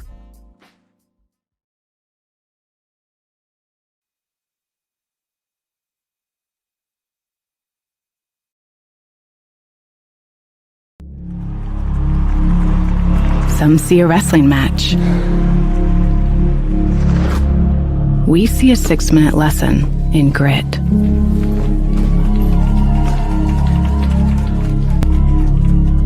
Some see a coach sending a runner home. We see a mentor guiding a student athlete into the future. Proud to keep education in front of athletics since 1903. At Strachan Van Til, we believe grocery shopping should be simple. Now, shopping is easier than ever with our new and improved website. Find what you need fast. Browse your favorite products, add them to your cart, and check out in just a few quick steps. Choose between convenient in-store pickup or let us handle the heavy lifting. From our shelves to your doorstep, skip the lines, shop your way, and spend more time on what matters most. With our rewards program, enjoy incredible savings and personalized offers every time you shop. Shop online now at strachanvantil.com or download our app today. Hi, I'm Crowd Company's Lantern Man. If you're a contractor, it's my job to make your insurance coverage simple and affordable. Because I know time is money, I'll come to your business. Certificates and bonds are a snap. Wherever you are, whatever business you're in, we've got you covered. As Crowd Company's Lantern Man, I'm your insurance superhero. Crowd Company's insurance professionals. Highland, Merrillville, and Michigan City. Thinking about what to do after high school? Consider a career with Boilermakers Local 374. As a Boilermaker apprentice, you'll earn while you learn. We offer excellent wages and benefits, and as part of our no-cost hands-on apprenticeship program, you'll learn from the best in state-of-the-art training centers and on the job. Become a union Boilermaker and get on your way to a great career. Find out more, visit www.local374.org or call 219-845-1000. From lighting up Friday night football to powering the classrooms that shape the students of Lake County, IBEW Local 697 is proud to support our region's schools and the communities we call home. A career as a union electrician could be your next great move. Your next cap might be a hard hat. IBEW Local 697, powering futures, powering the region. Four Seasons Mechanical proudly serves Northwest Indiana, providing quality, reasonably priced, reliable service. With a quality and comfort guarantee, the professionals at Four Seasons Mechanical offer a wide range of services in heating, ventilation, and air conditioning. Whether it's residential or commercial, Four Seasons Mechanical is there 24/7. To find out more, the website is fourseasonsmechanical.com or give them a call at 219-756-7020. Four Seasons Mechanical, your indoor air quality specialist.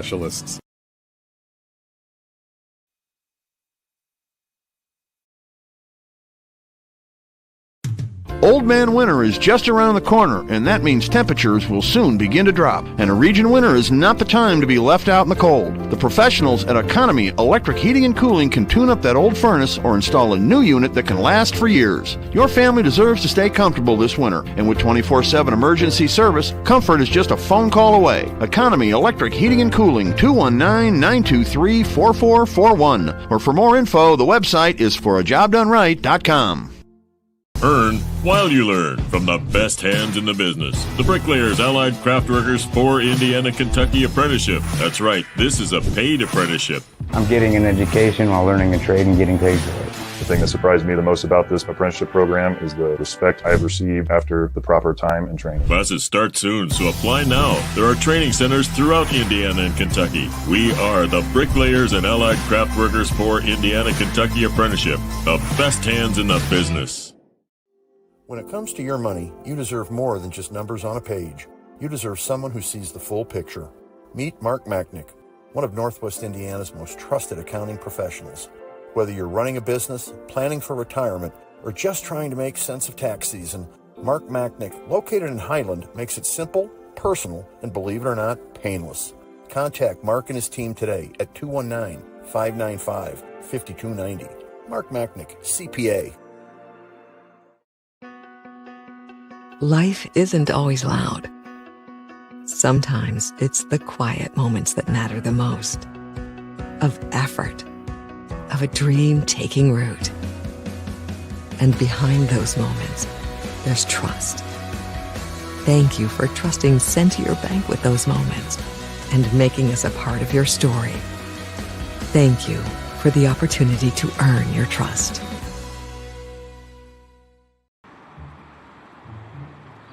At Blyce, we're used to having the athlete shop at our store. Down, sit, put. But sometimes they get carried away.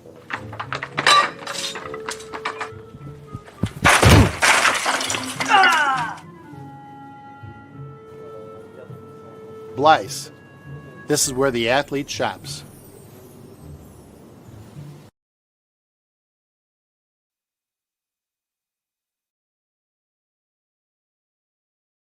Hi, my name is Mark Machnick. I'm the owner of Mark Machnick CPA firm in Highland, Indiana on Kennedy Avenue. I've been working with Region Sports for years now. Started working with Chris years ago, just on some special projects, advertising here and there. After a while, kind of increased the advertising. Mainly was doing it for the community involvement. It's such a great network and program they do with the high school sports. But as time went by, I started getting on there more frequently. And then the phone starts ringing. And I was getting calls all the time from people. Hey, I saw your ad on so-and-so football game. I saw your ad on a basketball game. And It's really helped my business. It's increased the volume. You know, we're a tight community in Northwest Indiana, sports-wise, and just a lot of community involvement. So that's mainly why I got into it. You know, I remember watching one game. It was a basketball game, and I think there was a little bit of an altercation. And as the altercation was happening, my ad was right on the bottom, and someone typed in, "I wonder what Mark Machnick's thinking right now." And I was thinking, wow, this is awesome. It's really been a great feature for my business. It's the only advertising I do. I don't advertise anywhere else other than Region Sports. You know, it's for the business, but mainly for the involvement with the community. I played high school baseball here in Highland, and ever since I've been advertising on Region Sports, a lot of my old coaches are now my clients. A lot of my old teammates come in here. My recommendation, if you're a business here in Northwest Indiana, I think Region Sports is, for your money, it's one of the best places that you can advertise. I mean, I can advertise on billboards. I could do anywhere I want to. And I choose Region Sports, mainly because I get a lot of feedback, you know, especially on the high school level. A lot of the parents, if they can't make a game, they're watching it online. They're watching a replay, the grandparents. So it's done wonders for my business, and it's my go-to for advertising. It's the only spot I would advertise. So if you're a business owner in the area, really look into advertising on Region Sports. It's going to be well worth your money, and you'll make tenfold on what you're spending. Region Sports Network, they're the only game in town, but they're more than just a game.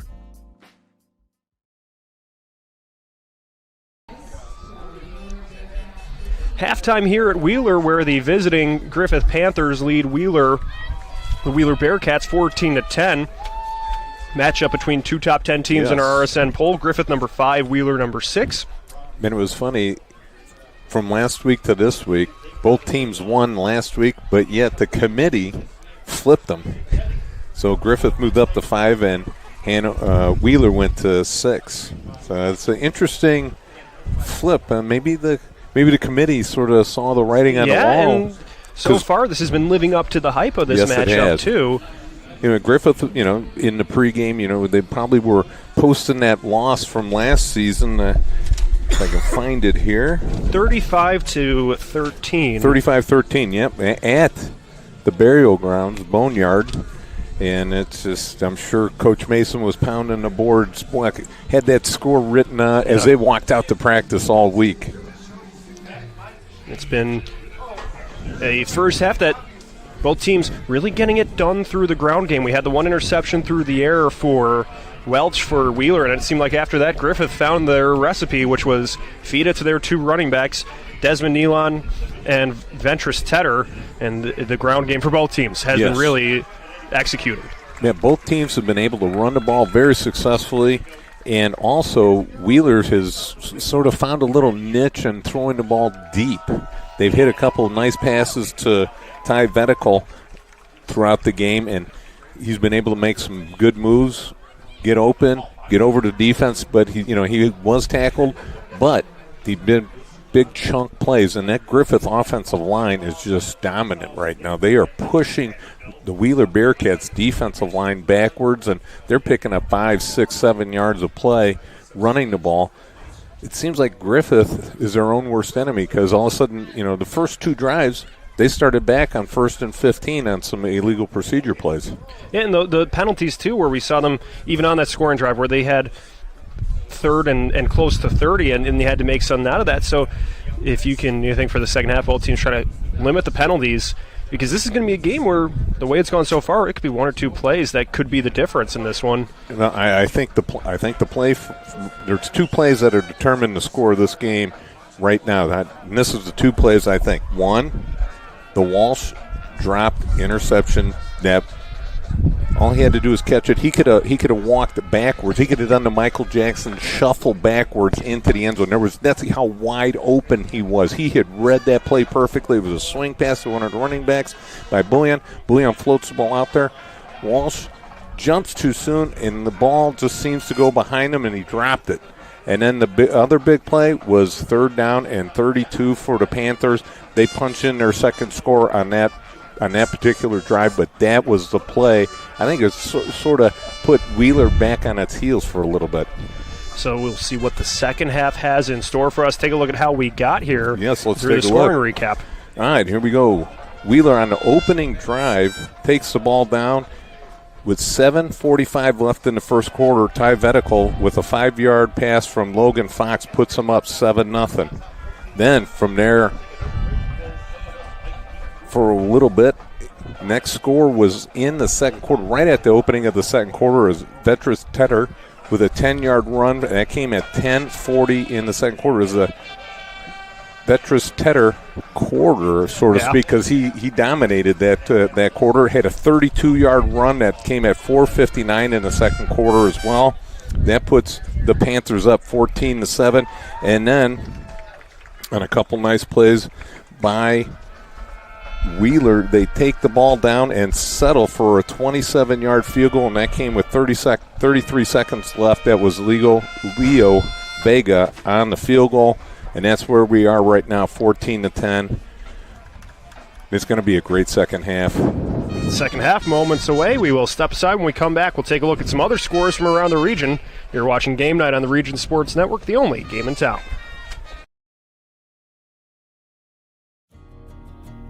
At American Testing Services, based in Hobart, Indiana, we specialize in NDT drone inspections and heat treatment services for local mills, fab shops, and facilities across the country. From Northwest Indiana to nationwide, we deliver precision, safety, and reliability. American Testing Services, America's trusted name in NDT. If you are injured in a worksite accident or hurt by a defective product, go with the guy that has a proven track record litigating these cases. Otto Schragle, a principal partner at the Allen Law Group, will make sure those responsible for hurting you are held to account for their negligence.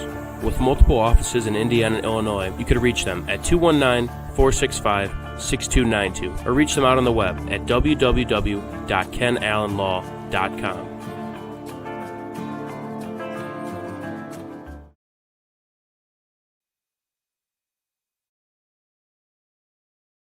At Strachan Van Til, we believe grocery shopping should be simple. Now, shopping is easier than ever with our new and improved website. Find what you need fast.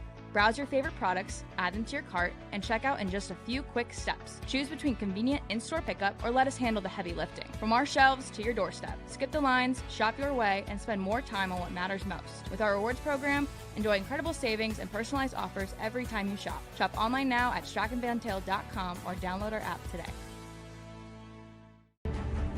Hi, I'm Crowd Company's Lantern Man.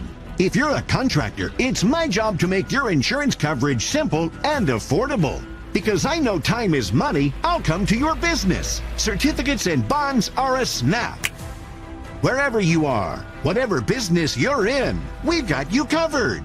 As Crowd Company's Lantern Man, I'm your insurance superhero. Crowd Companies, insurance professionals. Highland, Merrillville, and Michigan City.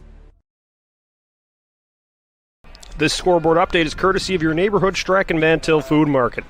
Strachan Van Til, shop online for delivery or curbside pickup at strachanvantil.com. And let's start looking at the scoreboard here. We've got number 3 in the RSM poll, Andrean 59ers 12, Lowell Red Devils, who are 4 in the RSM poll 3. Now, Leo, in the predictions yesterday, I had the script sort of flipped on that one. I had the final score, Lowell 12, Andrean 10, so that one's just been... You picked 12 for the final score? Yes. That's a unique football score. Yeah, it is. Well, I thought it would be a low-scoring... goals? I thought it would be a low-scoring game, so I just had to go with something goofy, I thought. Yeah. All right. And let's continue on. Bishop Knoll, 14. Boone Grove, 13. Calumet, Westside, 0s. Maryville Pirates, number 2 in the RSM poll, 28. Chesterton Trojans, 7. Let's continue on. Frontier Falcons, 42. South Newton, 0. We know the score of the Griffith game, so we can skip that one. All right, Hanover Central, 21. Hammond Central, 0. I'm not looking anymore at a rolling scoreboard because every time I look, Hobart scored another touchdown against my Highland Trojans. It's currently Hobart 40, Highland 0. Knox 64, Bowman Academy 0. That is a final at the half. Valparaiso and Lake Central knotted up at 7. Lake Station, River Forest. Proximity battle right there, very close to each other. 4 minutes left in the second quarter. It is zeros. It's a surprise, surprise, surprise. Here it is, the biggest score so far for tonight. Crown Point 7, Michigan City 7. Oh, wow. And Michigan City was up just until the last couple minutes when I looked at the scoreboard. So it is late in the second quarter. And let's continue on to the next page. Morton Governors 10 in the RSM poll. East Chicago Central both knotted up at 0. Munster 14, KV 0. Penn Kingsman 24, South Bend St. Joe 0. Let's see, North Judson Pioneer both knotted up at 0. LaPorte and Portage knotted up at 0s. A lot of low-scoring games tonight. Here we go. New Prairie 21, South Bend Washington 7. And last score for tonight, LaVille Lancers 55, Whiting 0. And that is your scoreboard update. So that was our Streck and Van Til scoreboard update. You can follow all of tonight's region football scores live on the Hometown Scoreboard. Stream on youtube.com/Region Sports, facebook.com/Region Sports, and regionsports.com, courtesy of your neighborhood Streck and Van Til, your favorite Indiana-made grocery store. When we come back, it'll be the Bearcats and the Panthers, and it'll be the third quarter. You're watching Game Night on the Region Sports Network, the only game in town. Thinking about what to do after high school? Consider a career with Boilermakers Local 374. As a Boilermaker apprentice, you'll earn while you learn. We offer excellent wages and benefits, and as part of our no-cost hands-on apprenticeship program, you'll learn from the best in state-of-the-art training centers and on the job. Become a union Boilermaker and get on your way to a great career. Find out more, visit www.local374.org or call 219-845-1000. From lighting up Friday night football to powering the classrooms that shape the students of Lake County, IBEW Local 697 is proud to support our region's schools and the communities we call home. A career as a union electrician could be your next great move. Your next cap might be a hard hat. IBEW Local 697, powering futures, powering the region.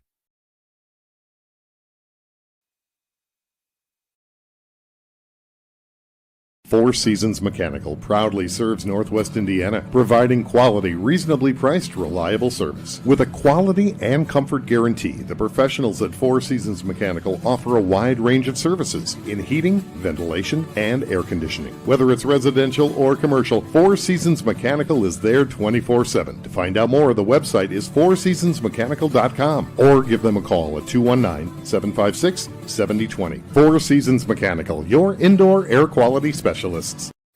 Old Man Winter is just around the corner, and that means temperatures will soon begin to drop. And a region winter is not the time to be left out in the cold. The professionals at Economy Electric Heating and Cooling can tune up that old furnace or install a new unit that can last for years. Your family deserves to stay comfortable this winter, and with 24/7 emergency service, comfort is just a phone call away. Economy Electric Heating and Cooling, 219-923-4441. Or for more info, the website is forajobdoneright.com.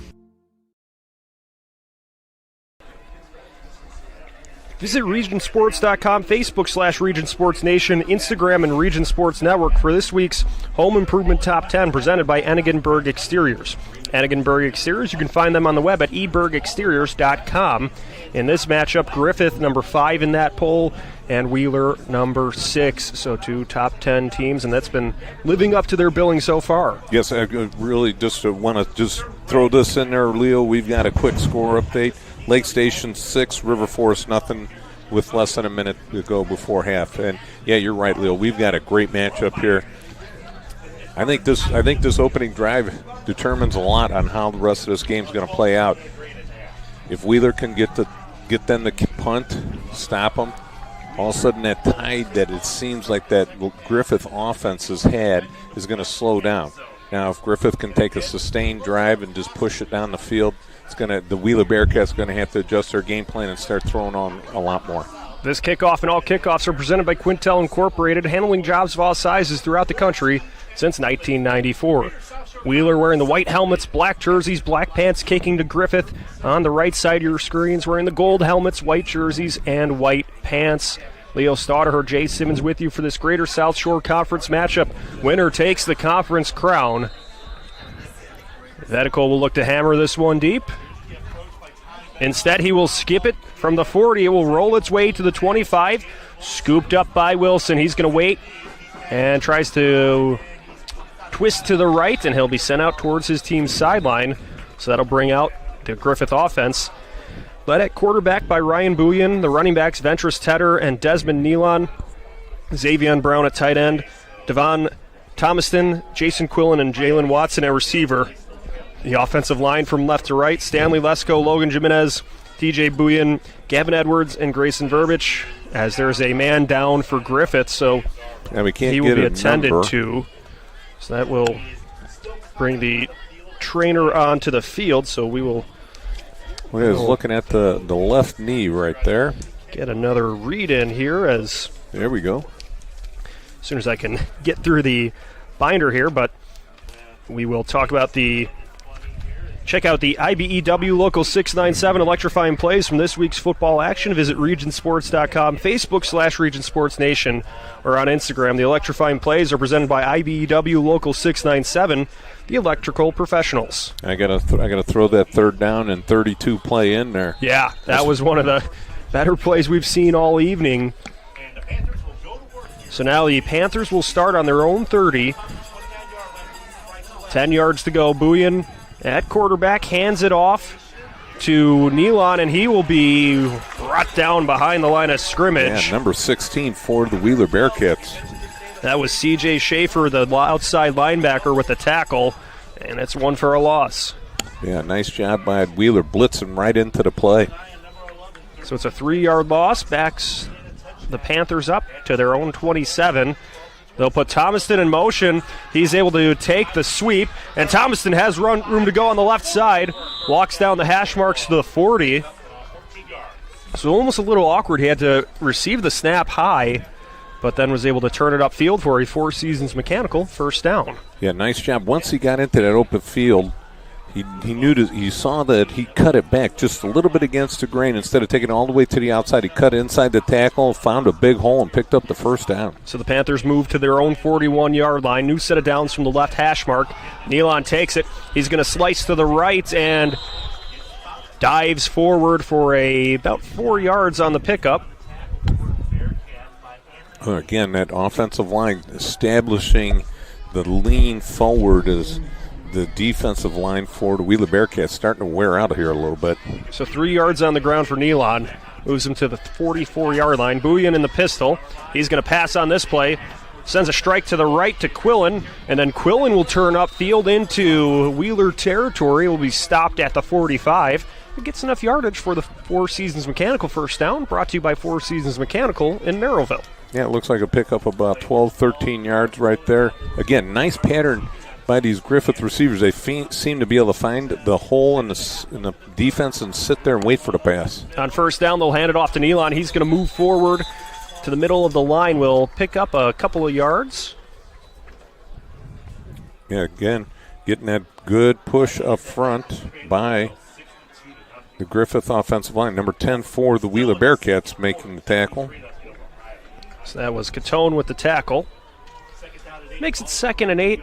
Just over 10 minutes to play in the third quarter. Bouillon lets one fly to the right side again. Goes to Quillen. He'll be pushed out by Diaz to the sideline, but it was enough. Looks like it will be just shy of the first down. Yeah, 3rd and 1. You got to open that. Opens up this whole playbook. You know, right here, 3rd down and 1. I might take a shot at the end zone here. Go over the top. So 3rd and a couple to go here. Bouillon in the pistol. He gives it to Tedder. Tedder will take it to the right side. Jukes keeps going along the sideline and shoved out of bounds by Vedical, but it's a long run by Tedder to pick up a new set of downs. Yeah, it looks like about a pickup about 20 yards right there. Vetical, the last man standing out there, makes a nice tackle, pushes him out of bounds, but Griffith getting a great drive to open up the second half. It's a Four Seasons Mechanical first down from the 18. Bouillon puts Thomaston in motion. He goes to the left. Hand off to Nealon. He will drive forward. Or that was Tedder, who is just about able to get to the line of scrimmage. Yeah, it looks like, again, number 10 for the Wheeler Bearcats blitzed on that play and came up from behind and made the nice tackle. So now on the 17. Bouillon hands it off to Nealon, and he will be stopped at the line by Olsen.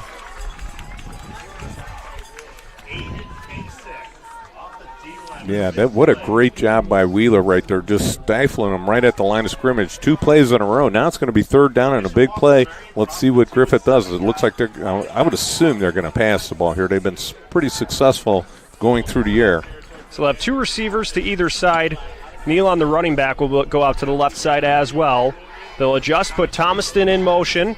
He will take the sweep, tries to spin through the middle, and then gets tripped up by the Bearcats. Helmer was able to hang on to his legs, and then another linebacker finished off the play. Yes, Schaefer was able to get to him. Schaefer came up, and C.J. Schaefer came up and cleaned up the pile. Good job pursuit by the Bearcats. So that'll make it 4th and 13 from the 20. Appears they've entered Four Seasons 4-down territory. Brought to you by Four Seasons Mechanical in Merrillville. 4th and a long 13 to go with just over 8 minutes to play in the quarter. Griffith leads 14-10. Going for it here in the red zone. Bouillon in the pocket. Running out of time. Floats to the right. Lofts one towards the sideline. Incomplete. So it'll be a turnover on downs, and Wheeler will take over. Bend but don't break Wheeler defense right there. C.J. Schaefer right there causing Bouillon to get rid of that ball right at the last second. Hit him as he was in the middle of throwing the ball. So good, clean hit, but they stop him right there. Big defensive series for the Wheeler Bearcat defense. Like I said, bend but don't break. So now we'll see the offense of the Wheeler Bearcats led by Logan Fox at quarterback, Levi Murray at running back, Connor Welch at H-back, Anthony Huron, David Diaz, and Ty Vetical at receiver. They'll motion Welch to the left side of the line. It'll be a handoff to Murray. He has nowhere to go as the Panthers are able to stop him.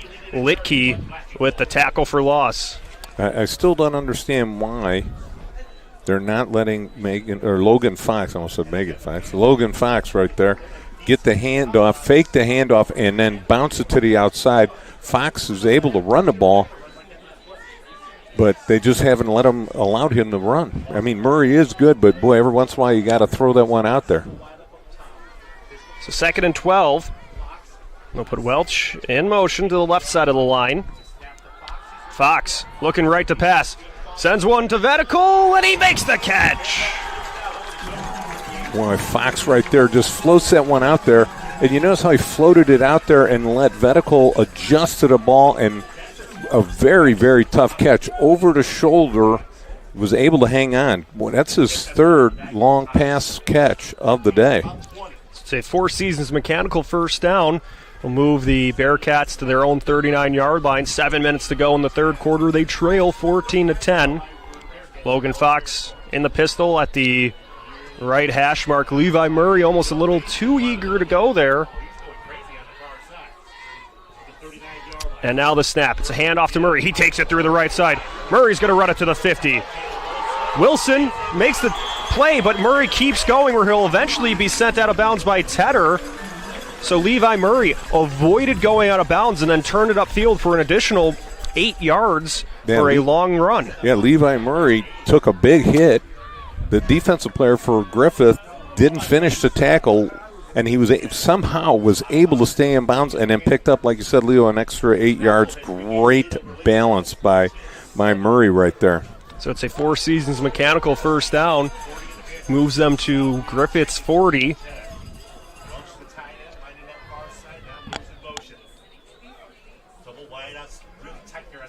Fox hands it off to Murray. Murray loses the ball. The ball skips its way past the 35, and the Panthers Griffith, will jump on 20. it. I think it's number 20. Aaron Wilson has it.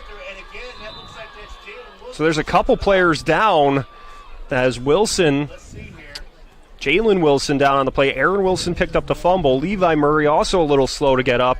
That was an awkward play as Murray was stopped near the 40, but then the ball ended up around the 33.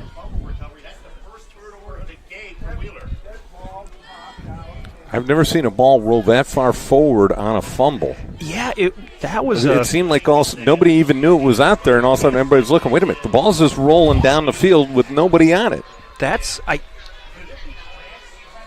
Awkward place. When you're playing Madden, you can press a button to pitch it to a teammate, and if the teammate's not there, it could go away. That's almost what it looked like, a video game type play. But that'll be a turnover. Griffith will take over on their own 33. So now... Well, a big mistake by the Wheeler Bearcats, their first turnover of the night. After it seemed like Wheeler was starting to get all the momentum on their side, Griffith gets a huge turnover. So Buyan takes his team onto the field. They hand it off to Nealon. He's going to take it along the right side. He keeps going, gets to the first down marker, and stumbles to the 45. So Desmond Nealon with the Four Seasons Mechanical first down. And there's another injured Wheeler player, so that will bring things to a slight halt. Ladies Gourmet Popcorn is pleased to announce their new location at 105 East Main Street in Griffith. Handcrafting the most delicious popcorn you've ever had. Ladies Gourmet Popcorn has flavors that suit every taste. Pop in for a sample. For more information, visit them on the web at ladiesgourmetpopcorn.com or give them a call at 219-743-7858. Ladies Gourmet Popcorn, it's all about the flavor. Yeah, I like the pop in. That's well done. Yes, it is. That's our crack writing staff here. Bring your family and friends to Broad Street where great food, local flavor, and hometown pride come together. Head down to 108 North Broad Street in Griffith for a bite of Giacomo's Pizza while catching every big play on all their TVs. Sorry, choking here. Whether it's dinner out or game night, Broad Street is your local gathering place for food, fun, and community. So the injured Bearcat player, Cash Machichi, is helped off the field. It'll be 1st and 10 from their own 45 for Griffith. Buyan hands it off to Nealon. Nealon takes it through the right side. Nealon's going to surge forward to the 30. He's still going past the 20. Desmond Nealon takes it to the end zone for a touchdown, and the Panthers add another one here in the third quarter. That is their third rushing touchdown of the night. That was a 45-yard or 55-yard run right there. Well, and you know what that play all started with? The right guard, Jacob Smith, pulling on the play to the left side, and he just got that. He kicks out that defensive end right there, and the running back just cuts it inside and makes a play out of that. Makes a couple guys miss in the secondary, and boy, Leo, he is explosive when he gets into the open field. So the touchdown for Desmond Nealon, his ninth of the season, makes it 20-10, and now they're going to have to try to take it off the miscue on the snap and unable to punch it in. So it'll be a 20-10 lead for Griffith here with 6:11 remaining in the third quarter. You're watching Game Night on the Region Sports Network, the only game in town. Earn while you learn from the best hands in the business. The Bricklayers Allied Craft Workers for Indiana, Kentucky Apprenticeship. That's right, this is a paid apprenticeship. I'm getting an education while learning a trade and getting paid for it. The thing that surprised me the most about this apprenticeship program is the respect I have received after the proper time and training. Classes start soon, so apply now. There are training centers throughout Indiana and Kentucky. We are the Bricklayers and Allied Craft Workers for Indiana, Kentucky Apprenticeship. The best hands in the business. Calling all current and future homeowners in the Northwest Indiana area. Whether you're buying or selling, Brent Wright is here to make your real estate journey smooth and successful. With years of experience, personalized service, and a deep knowledge of the market, Brent will help you find the perfect place or get the best deal for your property. Call today at 219-406-7195 and take the first step toward your real estate goals. Contact Brent Wright, the right way to buy and sell real estate.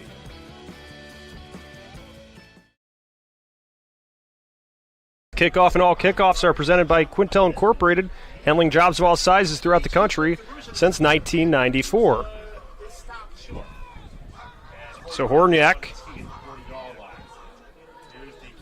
floats it towards the 25. Now the Bearcats will look to run it up. And they will get close to the 40. That was Bizzeri with the return, and that'll bring Logan Fox and the rest of the Wheeler offense onto the field. So now they have some work to do, down by 10 in the third quarter. After that awkward, that kind of a wacky fumble that resulted in a quick touchdown, 55 yards. About 4 or 5 plays for the Griffith Panthers, and they punch it in on a nice play by Desmond Nealon at 55-yard run. Boy. Something to monitor as well. Levi Murray still on the sideline being attended to by the trainer for Wheeler, so we'll see Andrew Bizzeri in at running back for the Bearcats with 6:05 to go in the third quarter from their own 39. Fox anticipating pressure, and there will be a penalty marker on the field. Delay of game. Yep, delay of game on the Bearcats, so that will back them up 5 yards. They're trying to put the pieces together without Levi Murray out there.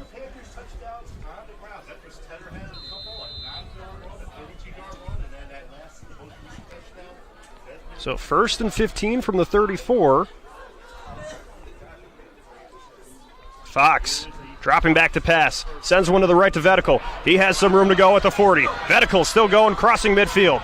And then Vetical dances his way to the opposing 45 where he's surrounded and brought down by the Panthers. But it's a Four Seasons Mechanical first down for Ty Vetical and the Bearcats. Yeah, nice play right there. Open it up right there. Get him on a little, real simple little change route. He acts like he's going inside, plants, opens up to the outside, makes one guy miss about 5 yards downfield, and boom, he is explosive up the field. It looks like about a 25-yard gain on the play. So with Murray sideline, we might see the Bearcats call Vetical's number a lot more here. They're going to be chucking it all over the field. First down from Griffith's 45. They hand it off to Bizzeri, and he is surrounded by the Panthers and stopped for a loss. I just got to wonder, if I'm Wheeler, why am I wasting my time running the ball here? Just start. I think it's not desperation time, but short, quick passes, just like they did to Vetical. Keep that defensive line out of the quarterback's face. 5-10 yard passes. Boom, boom, boom. Let's get this ball up the field, get a score in. I think they seem to be very successful throwing these short, quick passes. Moses Velez was able to bring him down for the loss. Makes it 2nd and 12 from the 47. They'll motion the tight end to the right. Now the running back slides to the left. Fox dropping back to pass. He's running out of time. There's a blitzer. Sends one downfield. He was looking for Huron. Throw the flag. He was looking for Huron, who was being defended on the play. The defensive back right there never turned his back to the ball and made contact with the receiver before he got there. So that was Flowers on the coverage. He will be the guilty party there. And in high school, it's only a 15-yard penalty. It's not a spot foul.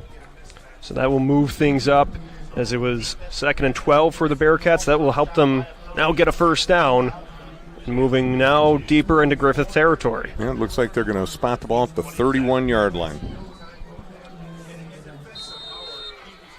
So the Bearcats trailing 20-10 with 4:33 left to go in the third quarter. Send a pair of receivers to the far left side. Fox in the shotgun. On the play fake, he has nowhere to go. Litke will get to him in the backfield. They'll hammer him for a sack. And this time they actually let Logan Fox run the ball, but as a defensive player, you got to think, all right, the backup's in. That fake is not even going to slow me down. They went straight to Logan Fox and sacked him. It looks like for about a 5-6 yard loss.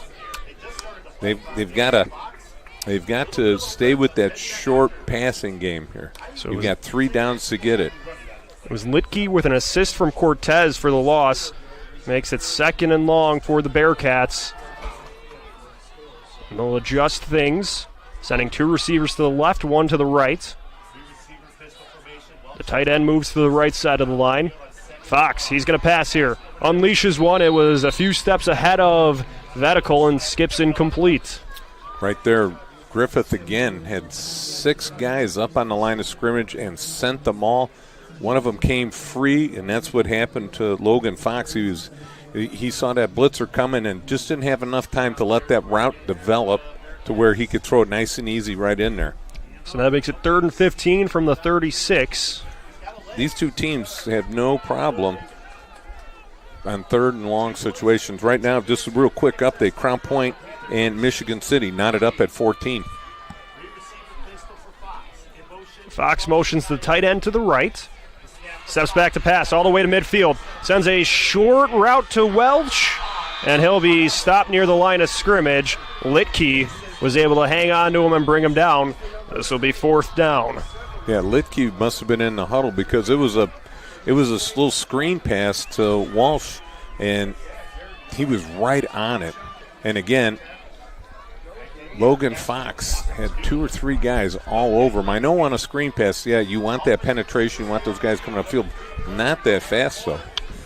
So it'll be 4th down, and this means the Bearcats are in 4-down territory, presented by Four Seasons Mechanical in Merrillville. You can visit them on the web at fourseasonsmechanical.com.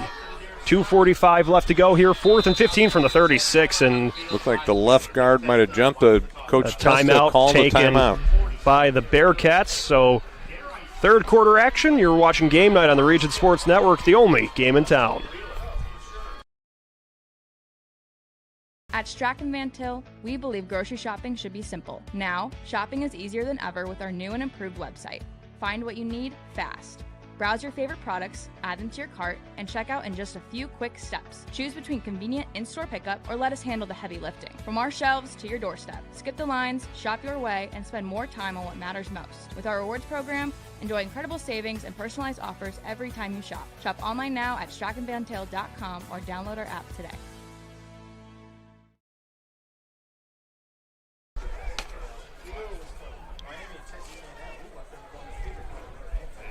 At the conclusion of tonight's game, we'll name the Boilermakers Local 374 Blue Collar Player of the Game, brought to you by Boilermakers Local 374.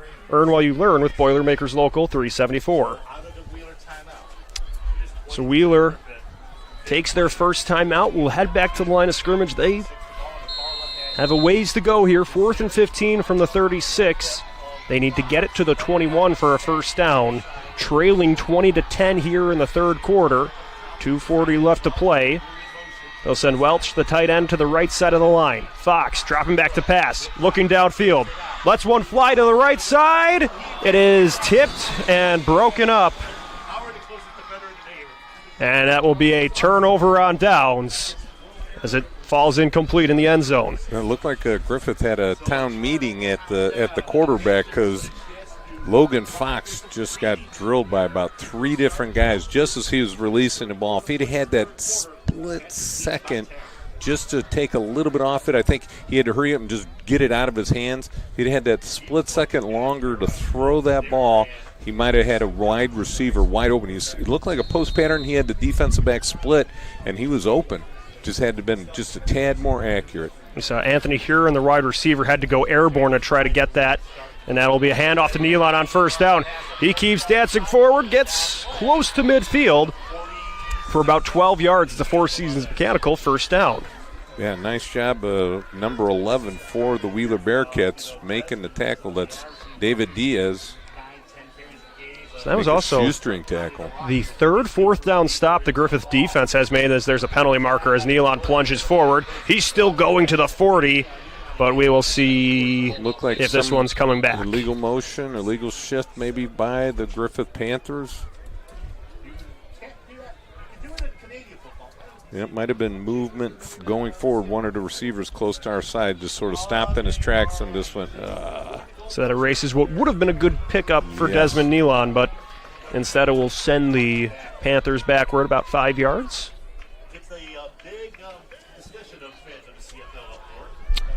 So 2:14 left to play in the 3rd quarter. Griffith with the 20-10 lead. Could be huge to capitalize on that turnover on downs with points here. Booyan keeps it, throws to his right. He will find his man, and he has room to go downfield. Tedder was able to take that one all the way to the opposing 35, where then Vetical stops him. Vetical makes touchdown saving tackle in the open field. Looks like number 1 for Ventress Tedder now needs to be helped off the field by his lineman. He's cramping up on his calf muscle right there. So Tedder picks up the Four Seasons Mechanical first down, and now he will be helped off the teammate by his offensive lineman. As it's coming up at the completion of the game, we will name the Proud to Be Union play of the game presented by Ironworkers Local 395. Go to ironworkers395.com to start your future as a union ironworker. Well done, Leo. So now the Panthers take over at Wheeler's 34. 2 minutes remaining in the quarter. Took 10 guys to carry him over there. Well, he's got 2 rushing touchdowns today and a lot of pickups through the air, so you want to make sure he's okay. So now Nealon will be in the backfield with Bouillon. Bouillon hands it off to Nealon. He has room to go on the left side. Nealon's still going, weaving his way downfield to the 10. Stiff arms a defender. Shoved into the end zone. That looks no, they're going to call him down at the 1-inch line.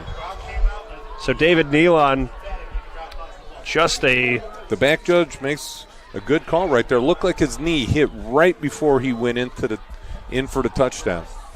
So Nealon with a lengthy run brings up the Four Seasons Mechanical first down. It'll be 1st and goal from the 1 with 1:37 remaining in the third quarter.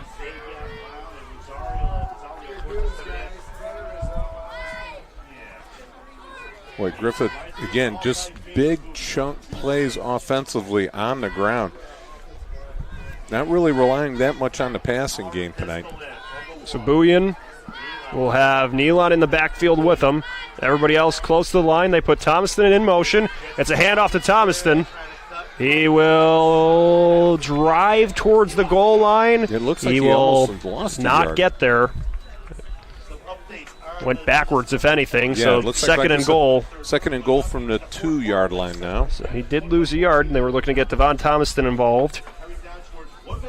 Yeah, Thompson, you'd think on a jet sweep like that, just be able to outrun the defense all the way to the sideline, but good job by the pursuit of Wheeler. Forced him back to the inside. Bouillon to Nealon. Nealon drives the legs forward. They come in with the signal. It is a touchdown. It is a touchdown for Nealon. It'll make it a 26-10 advantage for Griffith with 50 seconds remaining in the third quarter. So Desmond Nealon able to take that one in for his second touchdown of the night. And second touchdown in the second half. So awaiting the extra point, but huge for Griffith. They've had a 4th down stop and a fumble recovery defensively in this half, and now both have been punctuated with touchdowns. The snap, the hold, the kick through the uprights. It's now a 27-10 lead for Griffith. 50 seconds remaining in the third quarter. You're watching Game Night on the Region Sports Network, the only game in town. Earn while you learn from the best hands in the business. The Bricklayers Allied Craftworkers for Indiana Kentucky Apprenticeship. That's right, this is a paid apprenticeship. I'm getting an education while learning a trade and getting paid for it. The thing that surprised me the most about this apprenticeship program is the respect I have received after the proper time and training. Classes start soon, so apply now. There are training centers throughout Indiana and Kentucky. We are the Bricklayers and Allied Craftworkers for Indiana Kentucky Apprenticeship. The best hands in the business. Calling all current and future homeowners in the Northwest Indiana area. Whether you're buying or selling, Brent Wright is here to make your real estate journey smooth and successful. With years of experience, personalized service, and a deep knowledge of the market, Brent will help you find the perfect place or get the best deal for your property. Call today at 219-406-7195 and take the first step toward your real estate goals. Contact Brent Wright, the right way to buy and sell real estate.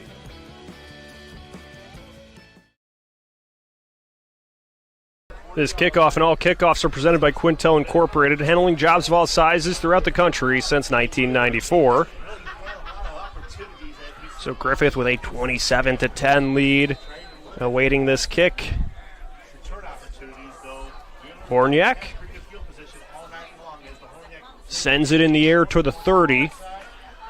Bizzari will look to try to turn it upfield. He leans forward, trying to get to the 35 before he is swarmed to by the Panthers. That'll bring Fox and the Bearcat offense back onto the field, and now they certainly have to try to crank up a rally here with they do. A 17-point deficit and 44 seconds separating themselves in the fourth quarter.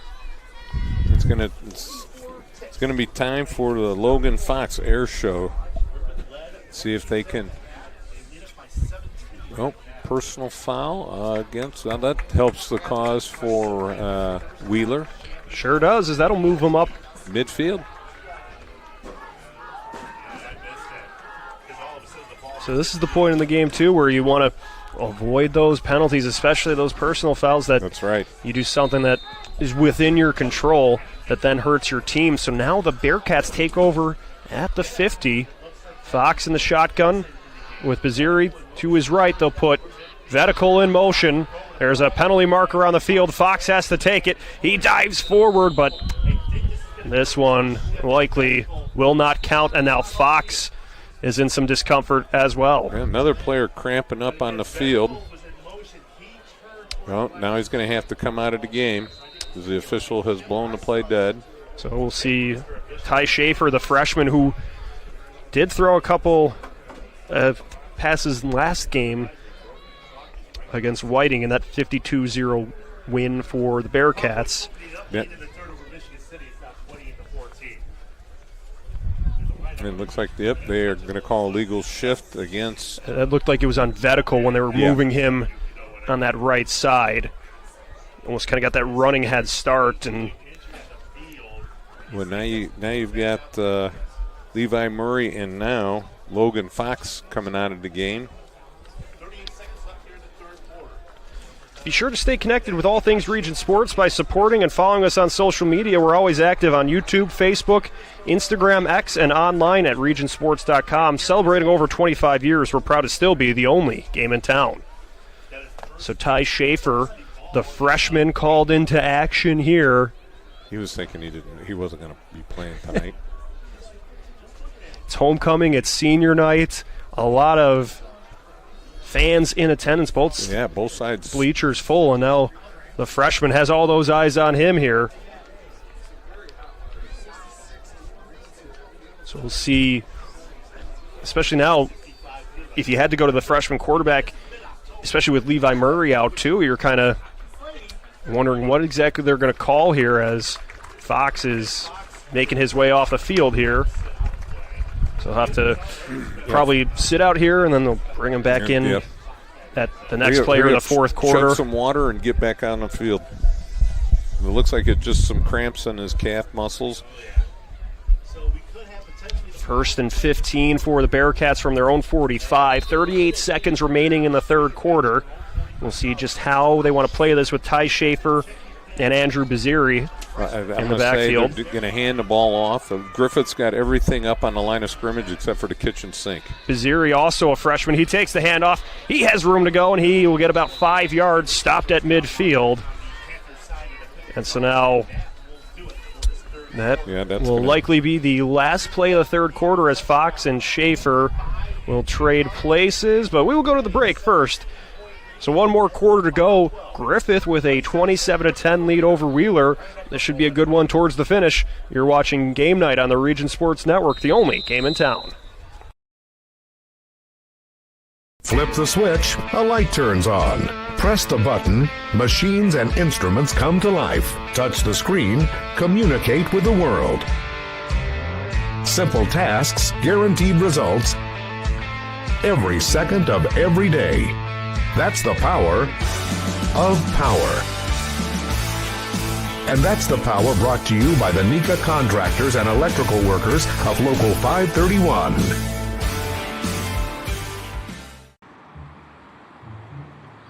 At Blyce, we're used to having the athlete shop at our store. Down, sit, put. But sometimes they get carried away.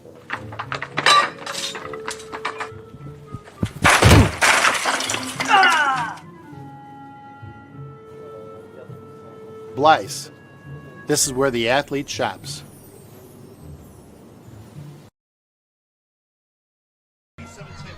Fourth quarter about to begin here at Wheeler, where the number 5 ranked Griffith Panthers lead over the number 6 ranked Wheeler Bearcats. Leo Staudacher, Jay Simmons with you here as Wheeler will have 2nd and 10 at the 50-yard line.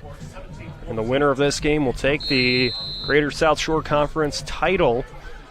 Currently, Griffith leads by 17, but we'll see what Logan Fox and the Bearcats can do on this drive. Fox in the pistol. Steps back to pass, looking downfield. Floats one towards Vetical. He's defended by Wilson. It falls incomplete. Yeah, Wilson did a great job.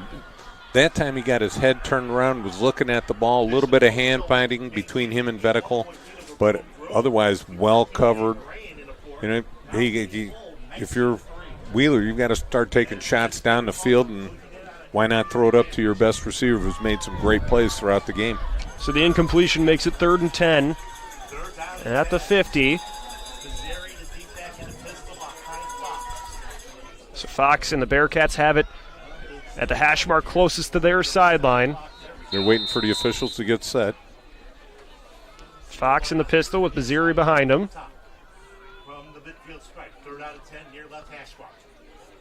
Fox hands it off to Baziri.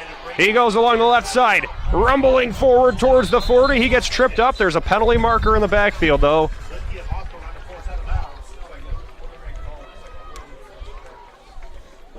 So that might in the area of holding.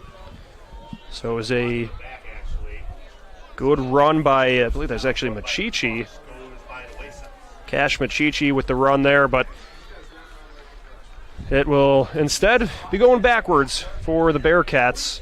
That's the wrong direction when you're down by 17 points. So Machichi was stopped at the Griffith 40, but instead, with the penalty, the Bearcats will have to start over on their own 40. 3rd and 20. So Fox at quarterback, Machichi at running back. 2 receivers to the right, 1 to the left. They'll put Vetical in motion to the right. Fox looking to throw a screen to the right to Vetical, and he'll be twisted down to the 35, so he loses 5. Yeah, Jalen Wilson right there on the tackle. Did a nice job coming up the field and just making sure Vetical tried to make a couple moves and nothing doing, wrapped him up. I think this is going to be Wheeler's 2nd punt of the night. Yep, and this will come in the 4th quarter. And the first punt was -1 yard, so he better improve on his average. That's right. We saw Vetical do that rugby-style run to the right and then kind of got it in a bad spot, and it went for a loss of 1. So Vetical cannot afford that here, as we will see a timeout taken by Wheeler. The Ladies Gourmet Popcorn is pleased to announce their new location at 105 East Main Street in Griffith. Handcrafting the most delicious popcorn you ever had. Ladies Gourmet Popcorn has flavors to suit every taste. Pop in for a sample. For more information, visit them on the web at ladiesgourmetpopcorn.com or give them a call at 219-743-7858. Ladies Gourmet Popcorn, it's all about flavor. And let's continue on the Griffith theme. Bring your family friends to Broad Street, where great food, local flavor, and hometown pride come together. Head down to 108 North Broad Street in Griffith for a bite of Joe Sosimo's Pizza while catching every big play on their wall-to-wall TVs, whether it's dinner out or game night. Broad Street is your local gathering place for food, fun, and community. So 10:38 remaining in the 4th quarter. Wheeler's going to punt. Vetical takes the snap. This time he will get the result he wanted to. Sends a long booming kick downfield. It will bounce inside the 20. Keeps rolling. The Bearcats, as there's some wrestling going on at the 40. And, yep, we're going to see Wilson and Machichi exchange some words and some shoves. There's a penalty marker. That was not what the Bearcats could afford to have happen there, as it was a great punt, but the extracurriculars might hurt this one. Well, maybe it's going to be offsetting.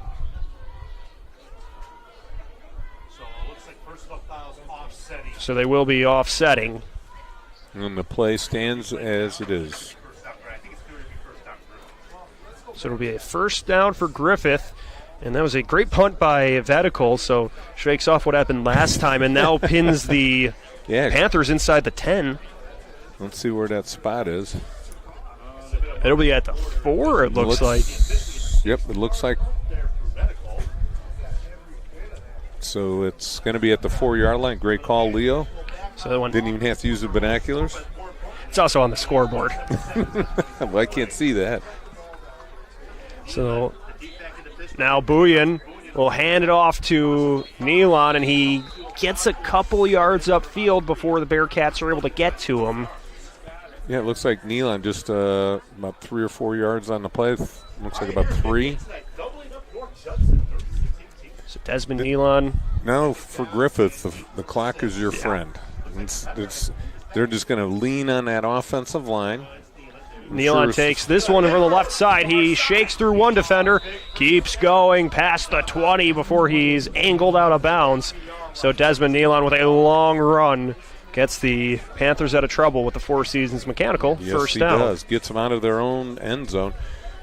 You know, if I'm Griffith right here, I'm sort of watching the play clock, trying to keep my pace going, but at the same time, burning clock, trying to run that play clock down to inside 10 seconds before he snapped the ball. And since he went to the sideline, that will stop the clock with 9:54 remaining. So 1st and 10 from the 22. Buyan hands it off to Nealon. He'll keep going to the 30, continues to drive forward, still driving to the 41 where he's eventually halted by the Bearcats. But Desmond Nealon with another Four Seasons Mechanical first down. Boy, again, just like I said, they're just leaning on that offensive line. That size of the Griffith offensive line is just starting to take over right here in this fourth quarter. New set of downs for the Panthers from the 41. They lead 27-10, just over 9.5 minutes to play. They're trying to continue to keep this one out of reach. Shotgun formation, Buyan with Nealon to his left. He'll take it, goes to the right, continues to shimmy forward, and then is dropped on the play by Ortiz. That was a 7-yard gain. It didn't look like it, but or by Olsen. Boy, a lot of work just for those yards right there, but a nice job right there by the pulling guard, number 77 for the Griffith Panthers. Just gets out there and makes a nice block. I'm sorry, number 70. That's Logan Jimenez. It's a 2nd and 3 now from the 48. Griffith has really controlled things here in the second half. Yes, they have. A turnover on downs, a fumble recovery, and 2 rushing touchdowns. It could be a little bit more worse if Griffith would have been able to complete that on 4th down and get that touchdown. Tedder will take that one to the left side, but can't get back to the line. Catone is able to stop him for a loss. Yeah, Wheeler on that opening drive stopped him in the red zone, so could be a little bit worse for Wheeler. So that'll make it 3rd and 4. As Catone was able to get to him. Tedder, there was a bit of a miscue on the snap. It went high. The quarterback had to leap up. Now Buyan will be the lone man in the backfield. 2 receivers to the right, 1 out to the left. And now they'll put Thomaston in motion. It's a handoff to Thomaston. He's trying to turn it to that left side. Halts, keeps going, drives a couple of tacklers with him to the sideline. Devon Thomaston does enough legwork to get the first down. A nice job right there by that offensive line. And Thomaston able to bounce it out, keep moving, and get the first down. Another big first down for the Griffith Panthers as this clock starts to bleed out a little bit. Under 8 minutes left in the fourth quarter. That first down brought to you by Four Seasons Mechanical in Merrillville. And now 7:45 left to play in the fourth quarter. Griffith moves to Wheeler territory at the 45. So Buyan with Nealon behind him.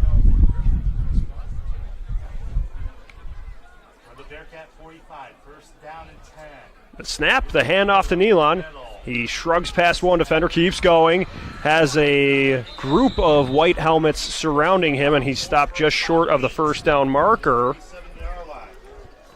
Great job again, offensive line. First contact he had wasn't until he was about 4 or 5 yards downfield, and then dragged a couple Wheeler Bearcats with him. Griffith is just keeping up this relentless pace on the offense. So it's now 2nd and 2 from the 37. Booyan looking to pass here. Swings one to the right to Nealon. He's got a pair of Bearcats near him, but Welch stops him for a loss.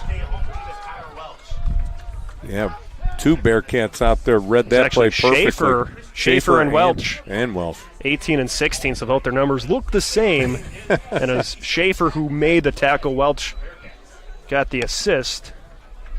So that brings up 3rd and about 4. So lost 2. The ball's now at the 39. So Booyan and the Panthers will be in the pistol here to the right hash mark. 2 receivers to the right. They'll put Thomaston in motion towards the left. Booyan hands it off to Tedder. He gets wrapped up by Catone and stopped at the line. Actually, it'll be a loss of 1, bring him down into the 40. So the Wheeler defense not backing down here. No, not at all. They have not given up. And the thing about it is this Griffith offense is just so in tempo. They're snapping the ball with 20-some seconds left on that play clock every play. Now, Tedder has to limp back to the sideline, so that'll be something to monitor here. The Panthers going to go for it on 4th down. They've entered 4-down territory, brought to you by Four Seasons Mechanical in Merrillville. Yeah, it looks like they're going to call a timeout. And they will take that timeout, so that will stop things with 5:29 remaining in the 4th quarter. Here where Griffith leads Wheeler 27-10. Tell the people about some of the awards we have for tonight's game. I know we've got 2 or 3 different awards that we'll be handing out as the evening progresses. Yeah, so at the conclusion of tonight's game, we'll name the Crowell Companies Lantern Man Superhero of the Game. Crowell Companies proud to recognize the superheroes on the football field. And at the conclusion of tonight's game, we'll name the Boilermakers Local 374 Blue Collar Player of the Game, brought to you by Boilermakers Local 374. And you can also stay with Region Sports after the game as we send it back to the Centier Bank studio. RSN will recap all of tonight's action from around the region, all from the Centier Bank studio. And that's always a good time. Big crowd always back at the studio after the games. Got all the TVs going. Yeah, that was some sight last week. Everybody was watching the Mariners-Tigers game, that one that went to 15 innings. We started the post-game show, wrapped up the post-game show, and the game was still going on by the time we broke down all the equipment and everybody left. So now it's 4th and 5 for the Panthers. Booyan passing, flushed out of the backfield, and he will be stopped for a sack. Number 13 for the Wheeler Bearcats. Noah Helmer with the sack is able to drop Booyan for a loss, and the Bearcats will head back onto the field. Yeah, Helmer was not going to be denied. Booyan pushed him away, got a one step out of it, and then Helmer grabbed onto both of those legs and said, "You're not going anywhere." Big play for the Wheeler Bearcats. Get some life into him here. Let's see this Logan Fox start just chucking the ball all over the place. Let's see what we can do here, or what the Wheeler Bearcats can do. So Fox at quarterback, Baziri at running back, 2 receivers to the right, 1 to the left. It's a handoff to Baziri, and he has nowhere to go. It'll be Rosalio Cortez wrapping him up for the loss. And to me, it looks like Logan Fox just limping a little bit as he comes over to Coach Testa. So maybe they're trying to say, all right, let's try to get back in this game, but we don't want any other guys getting hurt. Because we got Levi Murray still sitting on the bench after that fumble. And that'll certainly be something to monitor here with the Bearcats facing Lake Station next week. Certainly have to keep that one in mind. 2nd and 13. Fox back to pass. Floats one downfield. Looking for Diaz. And it's incomplete. Diaz was being defended by Hemphill. And he almost was able to reel it in as he was falling back. Hit him right in the chest as he was falling back, but was just not able to corral it. Well, you know, when you have a hand in your face waving it, distracting you, it's a super tough catch to make. So Logan Fox, if he'd have just thrown it about a step or 2 further, he had the defensive man beat. So the incompletion brings up 3rd and 13, 4:39 left to play. Fox and his team at their own 42-yard line. So has to get his team to the line. 7 seconds on the play clock. The snap. They're stepping back to pass. Fox surveys the field. Floats to the left. Sends one downfield to Vetical. He makes the catch at the 35. Vetical with a valiant effort tonight, making some great catches. So Vetical with the Four Seasons Mechanical first down is able to move the Bearcats to the Griffith 35-yard line. Wheeler going no huddle, running up to the line of scrimmage. Got a sense of urgency out there. Fox pitches it to Baziri. He dives forward.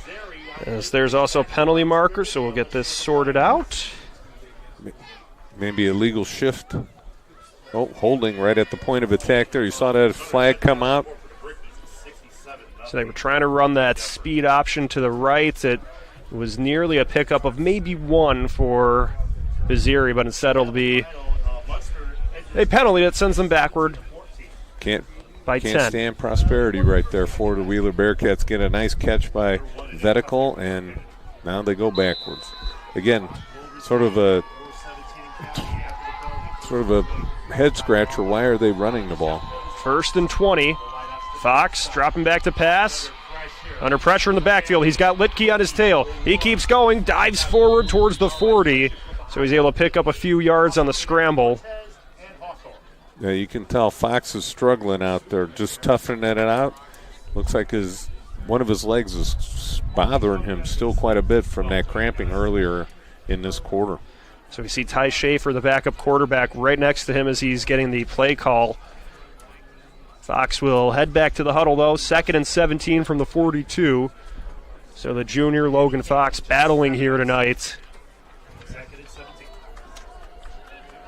Brings his team to the line. 10 seconds on the play clock. 2 receivers far to the right side, 1 close by to the left. Fox scanning the field. Throws one between Vetical and Huron, incomplete. Now you can see he's struggling a little bit back there to get his feet set and follow through. His push-off leg seems to be bothering him a little bit, and his arms dropping, and that ball's just sliding out of his hands. So with the incompletion, 3rd and long here. Yeah, Vetical looked like he might have been open. He definitely had about 2 or 3 steps on the man that was covering him. Griffith, again, coming with heat, rushed 6 guys on that play. Good job by the offensive line and backs protecting Fox right there. So now to the left side of the field. Fox dropping back. He's looking left. He's got Diaz downfield. The pass is incomplete. And a flag comes out. He was being defended by Wilson, and that will be pass interference. A lot of contact going on.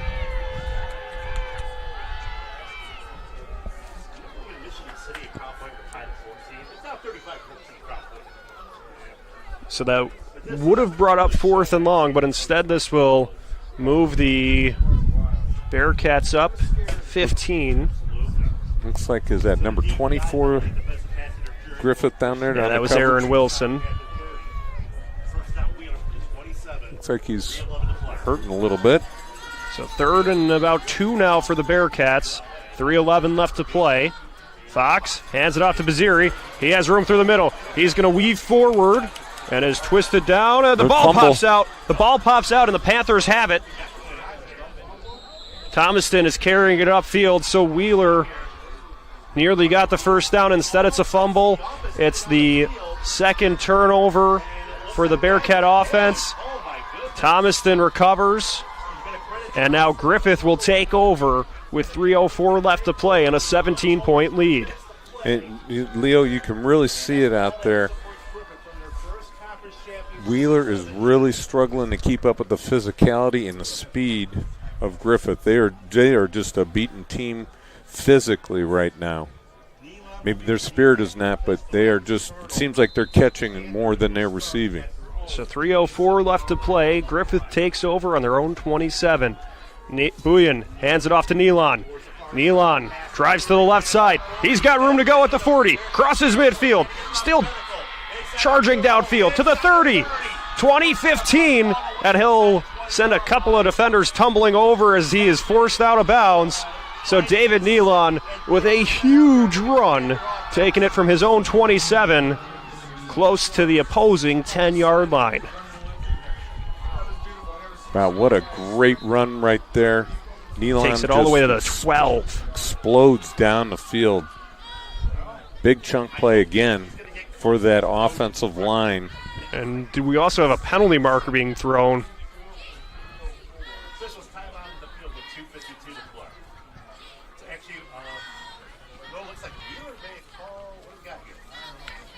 So we'll get things sorted out here. It'll, as it stands, it'll be 1st and 10 from the 12 for the Panthers.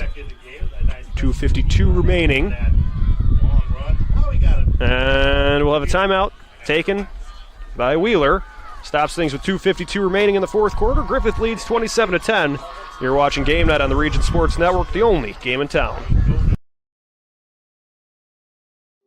When it comes to your money, you deserve more than just numbers on a page. You deserve someone who sees the full picture. Meet Mark Machnick, one of Northwest Indiana's most trusted accounting professionals. Whether you're running a business, planning for retirement, or just trying to make sense of tax season, Mark Machnick, located in Highland, makes it simple, personal, and believe it or not, painless. Contact Mark and his team today at 219-595-5290. Mark Machnick, CPA. Life isn't always loud. Sometimes it's the quiet moments that matter the most. Of effort, of a dream taking root. And behind those moments, there's trust. Thank you for trusting Centier Bank with those moments and making us a part of your story. Thank you for the opportunity to earn your trust.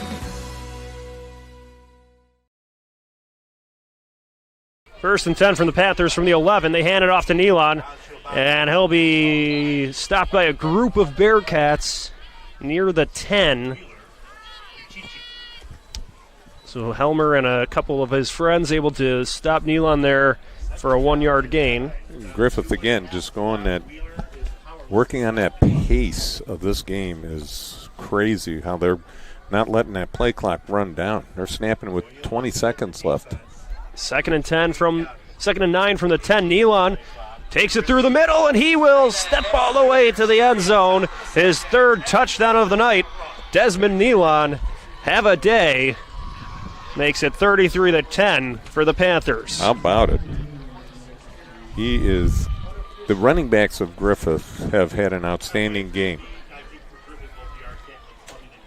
And I think the 5 guys you got to pat on the back are the offensive line, because they've done a great job just leaning on this Bearcat defense and getting.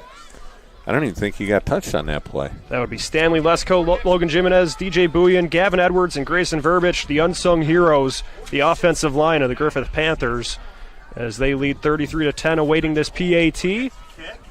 Horniak sends it through the uprights. It'll be a 34-10 lead for Griffith with 2 minutes and 16 seconds remaining in the fourth quarter. You're watching Game Night on the Region Sports Network, the only game in town. Sorry, Coach.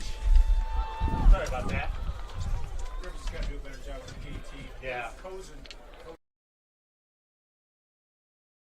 When it comes to your money, you deserve more than just numbers on a page. You deserve someone who sees the full picture. Meet Mark Machnick, one of Northwest Indiana's most trusted accounting professionals. Whether you're running a business, planning for retirement, or just trying to make sense of tax season, Mark Machnick, located in Highland, makes it simple, personal, and believe it or not, painless. Contact Mark and his team today at 219-595-5290. Mark Machnick, CPA. Life isn't always loud. Sometimes it's the quiet moments that matter the most. Of effort, of a dream taking root. And behind those moments, there's trust. Thank you for trusting Centier Bank with those moments and making us a part of your story. Thank you for the opportunity to earn your trust.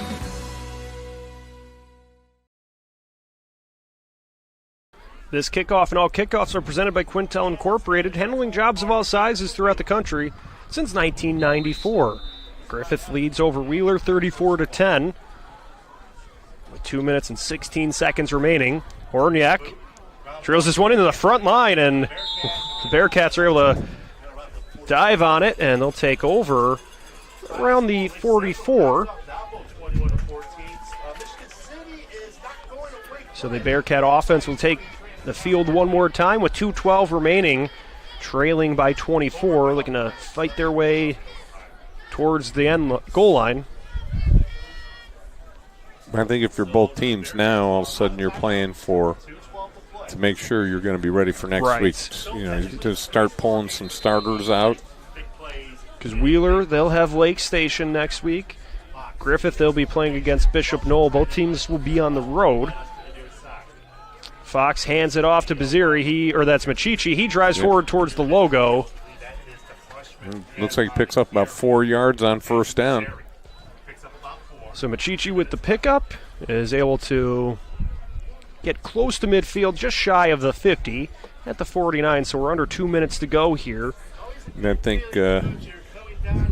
Wheeler's going to be a little slower getting up to the line of scrimmage as compared to Griffith when they were snapping the ball with about 25 to 30 seconds left on the play clock. Wheeler's going to take their time here a little bit, run it down to under 10. So a minute and a half to go, 2nd and 5. Fox hands it off to Machichi. He's going to weave forward, crosses into Griffith territory where he's toppled over at the 40.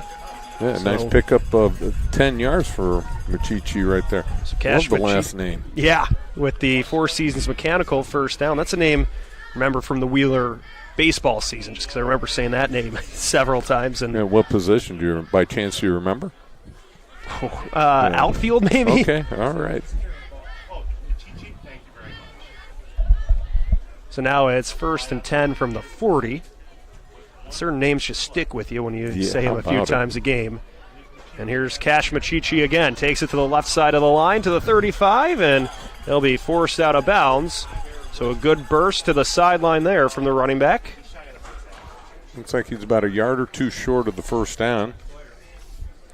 So they'll get about 7 yards there to make it 2nd and short. Just under a minute left to play. 3 yards to go for a new set of downs. And so Fox and the Bearcats make their way to the left hash mark. They'll send 2 receivers here and Vetical to the right side. One man Diaz to the left.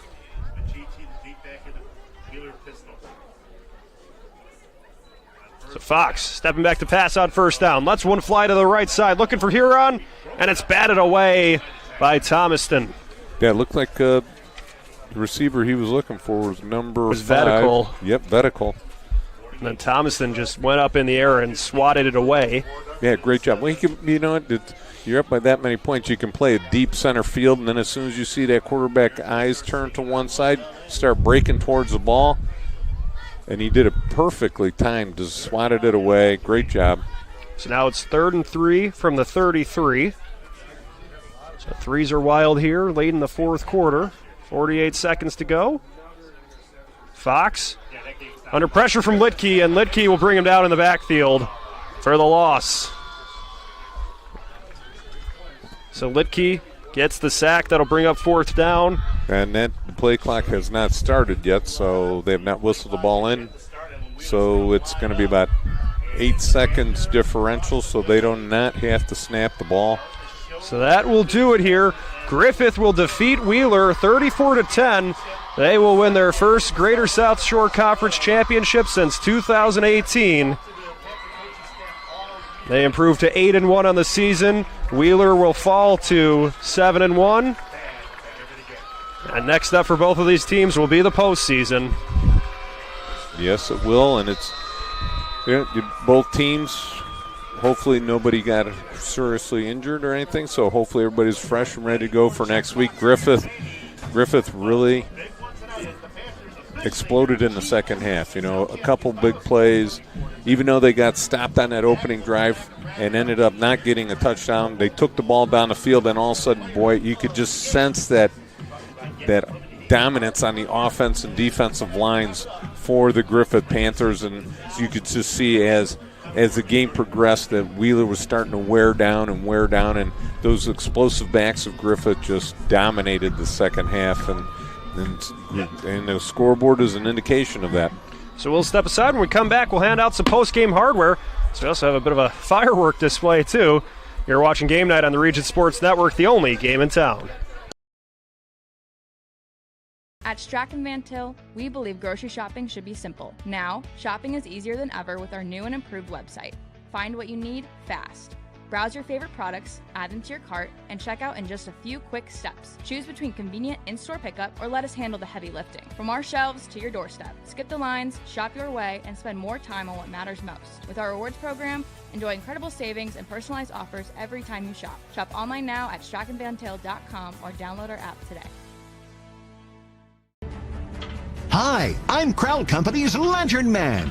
If you're a contractor, it's my job to make your insurance coverage simple and affordable. Because I know time is money, I'll come to your business. Certificates and bonds are a snap. Wherever you are, whatever business you're in, we've got you covered. As Crowell Company's Lantern Man, I'm your insurance superhero. Crowell Company's insurance professionals. Highland, Merrillville, and Michigan City. It's time to name the Crowell Company's Lantern Man superhero of the game. Crowell Companies have offices open from 9 o'clock to 7 o'clock, Monday through Friday, and Saturdays till 2 o'clock in Highland, Merrillville, and Michigan City. The Crowell Company's Lantern Man superhero of the game tonight was... We're going to change it, Leo. We're making a deviation this week. Calling it audible. Yep. We're going players of the game. All right. Yep, it's two of them. Well, it's one position. All right, we'll go it that way. Okay. We're going with one position. That is going to be the Griffith running backs.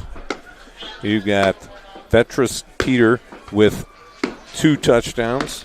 Desmond Nealon with 3 touchdowns. So between the two of them, 5 touchdowns, well over 200 yards between the two backs. So, and you got to pat the guys up in front for a great job. But boy, between the two of them, did they dominate the game with their explosiveness, with their chunk plays after play after play. Those long drives throughout the game, they just did such a nice job finding openings, and then once they got those openings, boy, did they explode down the field. And just a great game by those 2 running backs, and kudos to the offensive line for that as well. And so moving along, it's time to name the proud-to-be Union play, or the Boilermakers, the blue-collar player of the game, brought to you by Boilermakers Local 374. Earn while you learn with Boilermakers 374. The blue-collar player of the game tonight was... Tyne Vetical. He had their only touchdown tonight. That came at a 5-yard pass from Logan Fox. That came at 7:45, the opening drive. And you got a good sense of, man, wait a minute. All right, these Wheeler Bearcats are here to play and fight. And did a great job. Took that opening drive, scored. But after that, it just seemed like the momentum slipped away from Wheeler at that point. But Ty Venical, with over 100 yards receiving, got hurt in the second quarter with an elbow injury, came back and continued to play. Not only did he do a good job on offense with his catches, but also defensively making a couple big plays down the field, slowing down these running backs, pushing them out of bounds as they had some explosion plays, and was just an all-around effort that you see at the smaller level schools, 2A, 3A, both sides. A lot of guys playing both ways, and he just gutted through it, and that's what a blue-collar player of the game is. Now let's name the proud-to-be Union play of the game, presented by Ironworkers Local 395. To find out how you can become a Union Ironworker, visit ironworkers395.com. And tonight's Ironworkers 395 play of the game tonight was... Griffith had the ball 3rd down and 32. Griffith runs a little screen pass. I think it was to Thomaston. Catches the ball and just eludes a bunch of players, makes a nice move, gets 1 yard, enough for the first down, picks up 33 yards on the play, and that just sort of cemented the momentum for Griffith to get that score right there, and then all of a sudden they just continue to keep on scoring right there, right as the rest of the game continues on. But that play, I think, was a game changer, Leo. Absolutely. That was tonight's Ironworkers 395 play of the game, presented by Ironworkers Local 395. Union Strong. Now time to thank everyone involved with this evening's production. To our management team at Region Sports, Chris Ramirez, Rich Castillo, Zach Miller, and Mike Dewan. To our broadcast crew, to my partner, Jay Simmons, to Joey Henrich, doing an awesome job producing, keeping us on the air all evening long. To the coaches from each side, Phil Mason of Griffith and Nick Testa from Wheeler. To the athletic directors, Olympia Tienstra of Griffith and Riley Kruk from Wheeler, and to the viewers at Facebook/Region Sports Nation, YouTube/Region Sports, regionsports.com, and the IHSAA Champions Network. This is Leo Staudaher thanking you for watching Game Night on the Region Sports Network.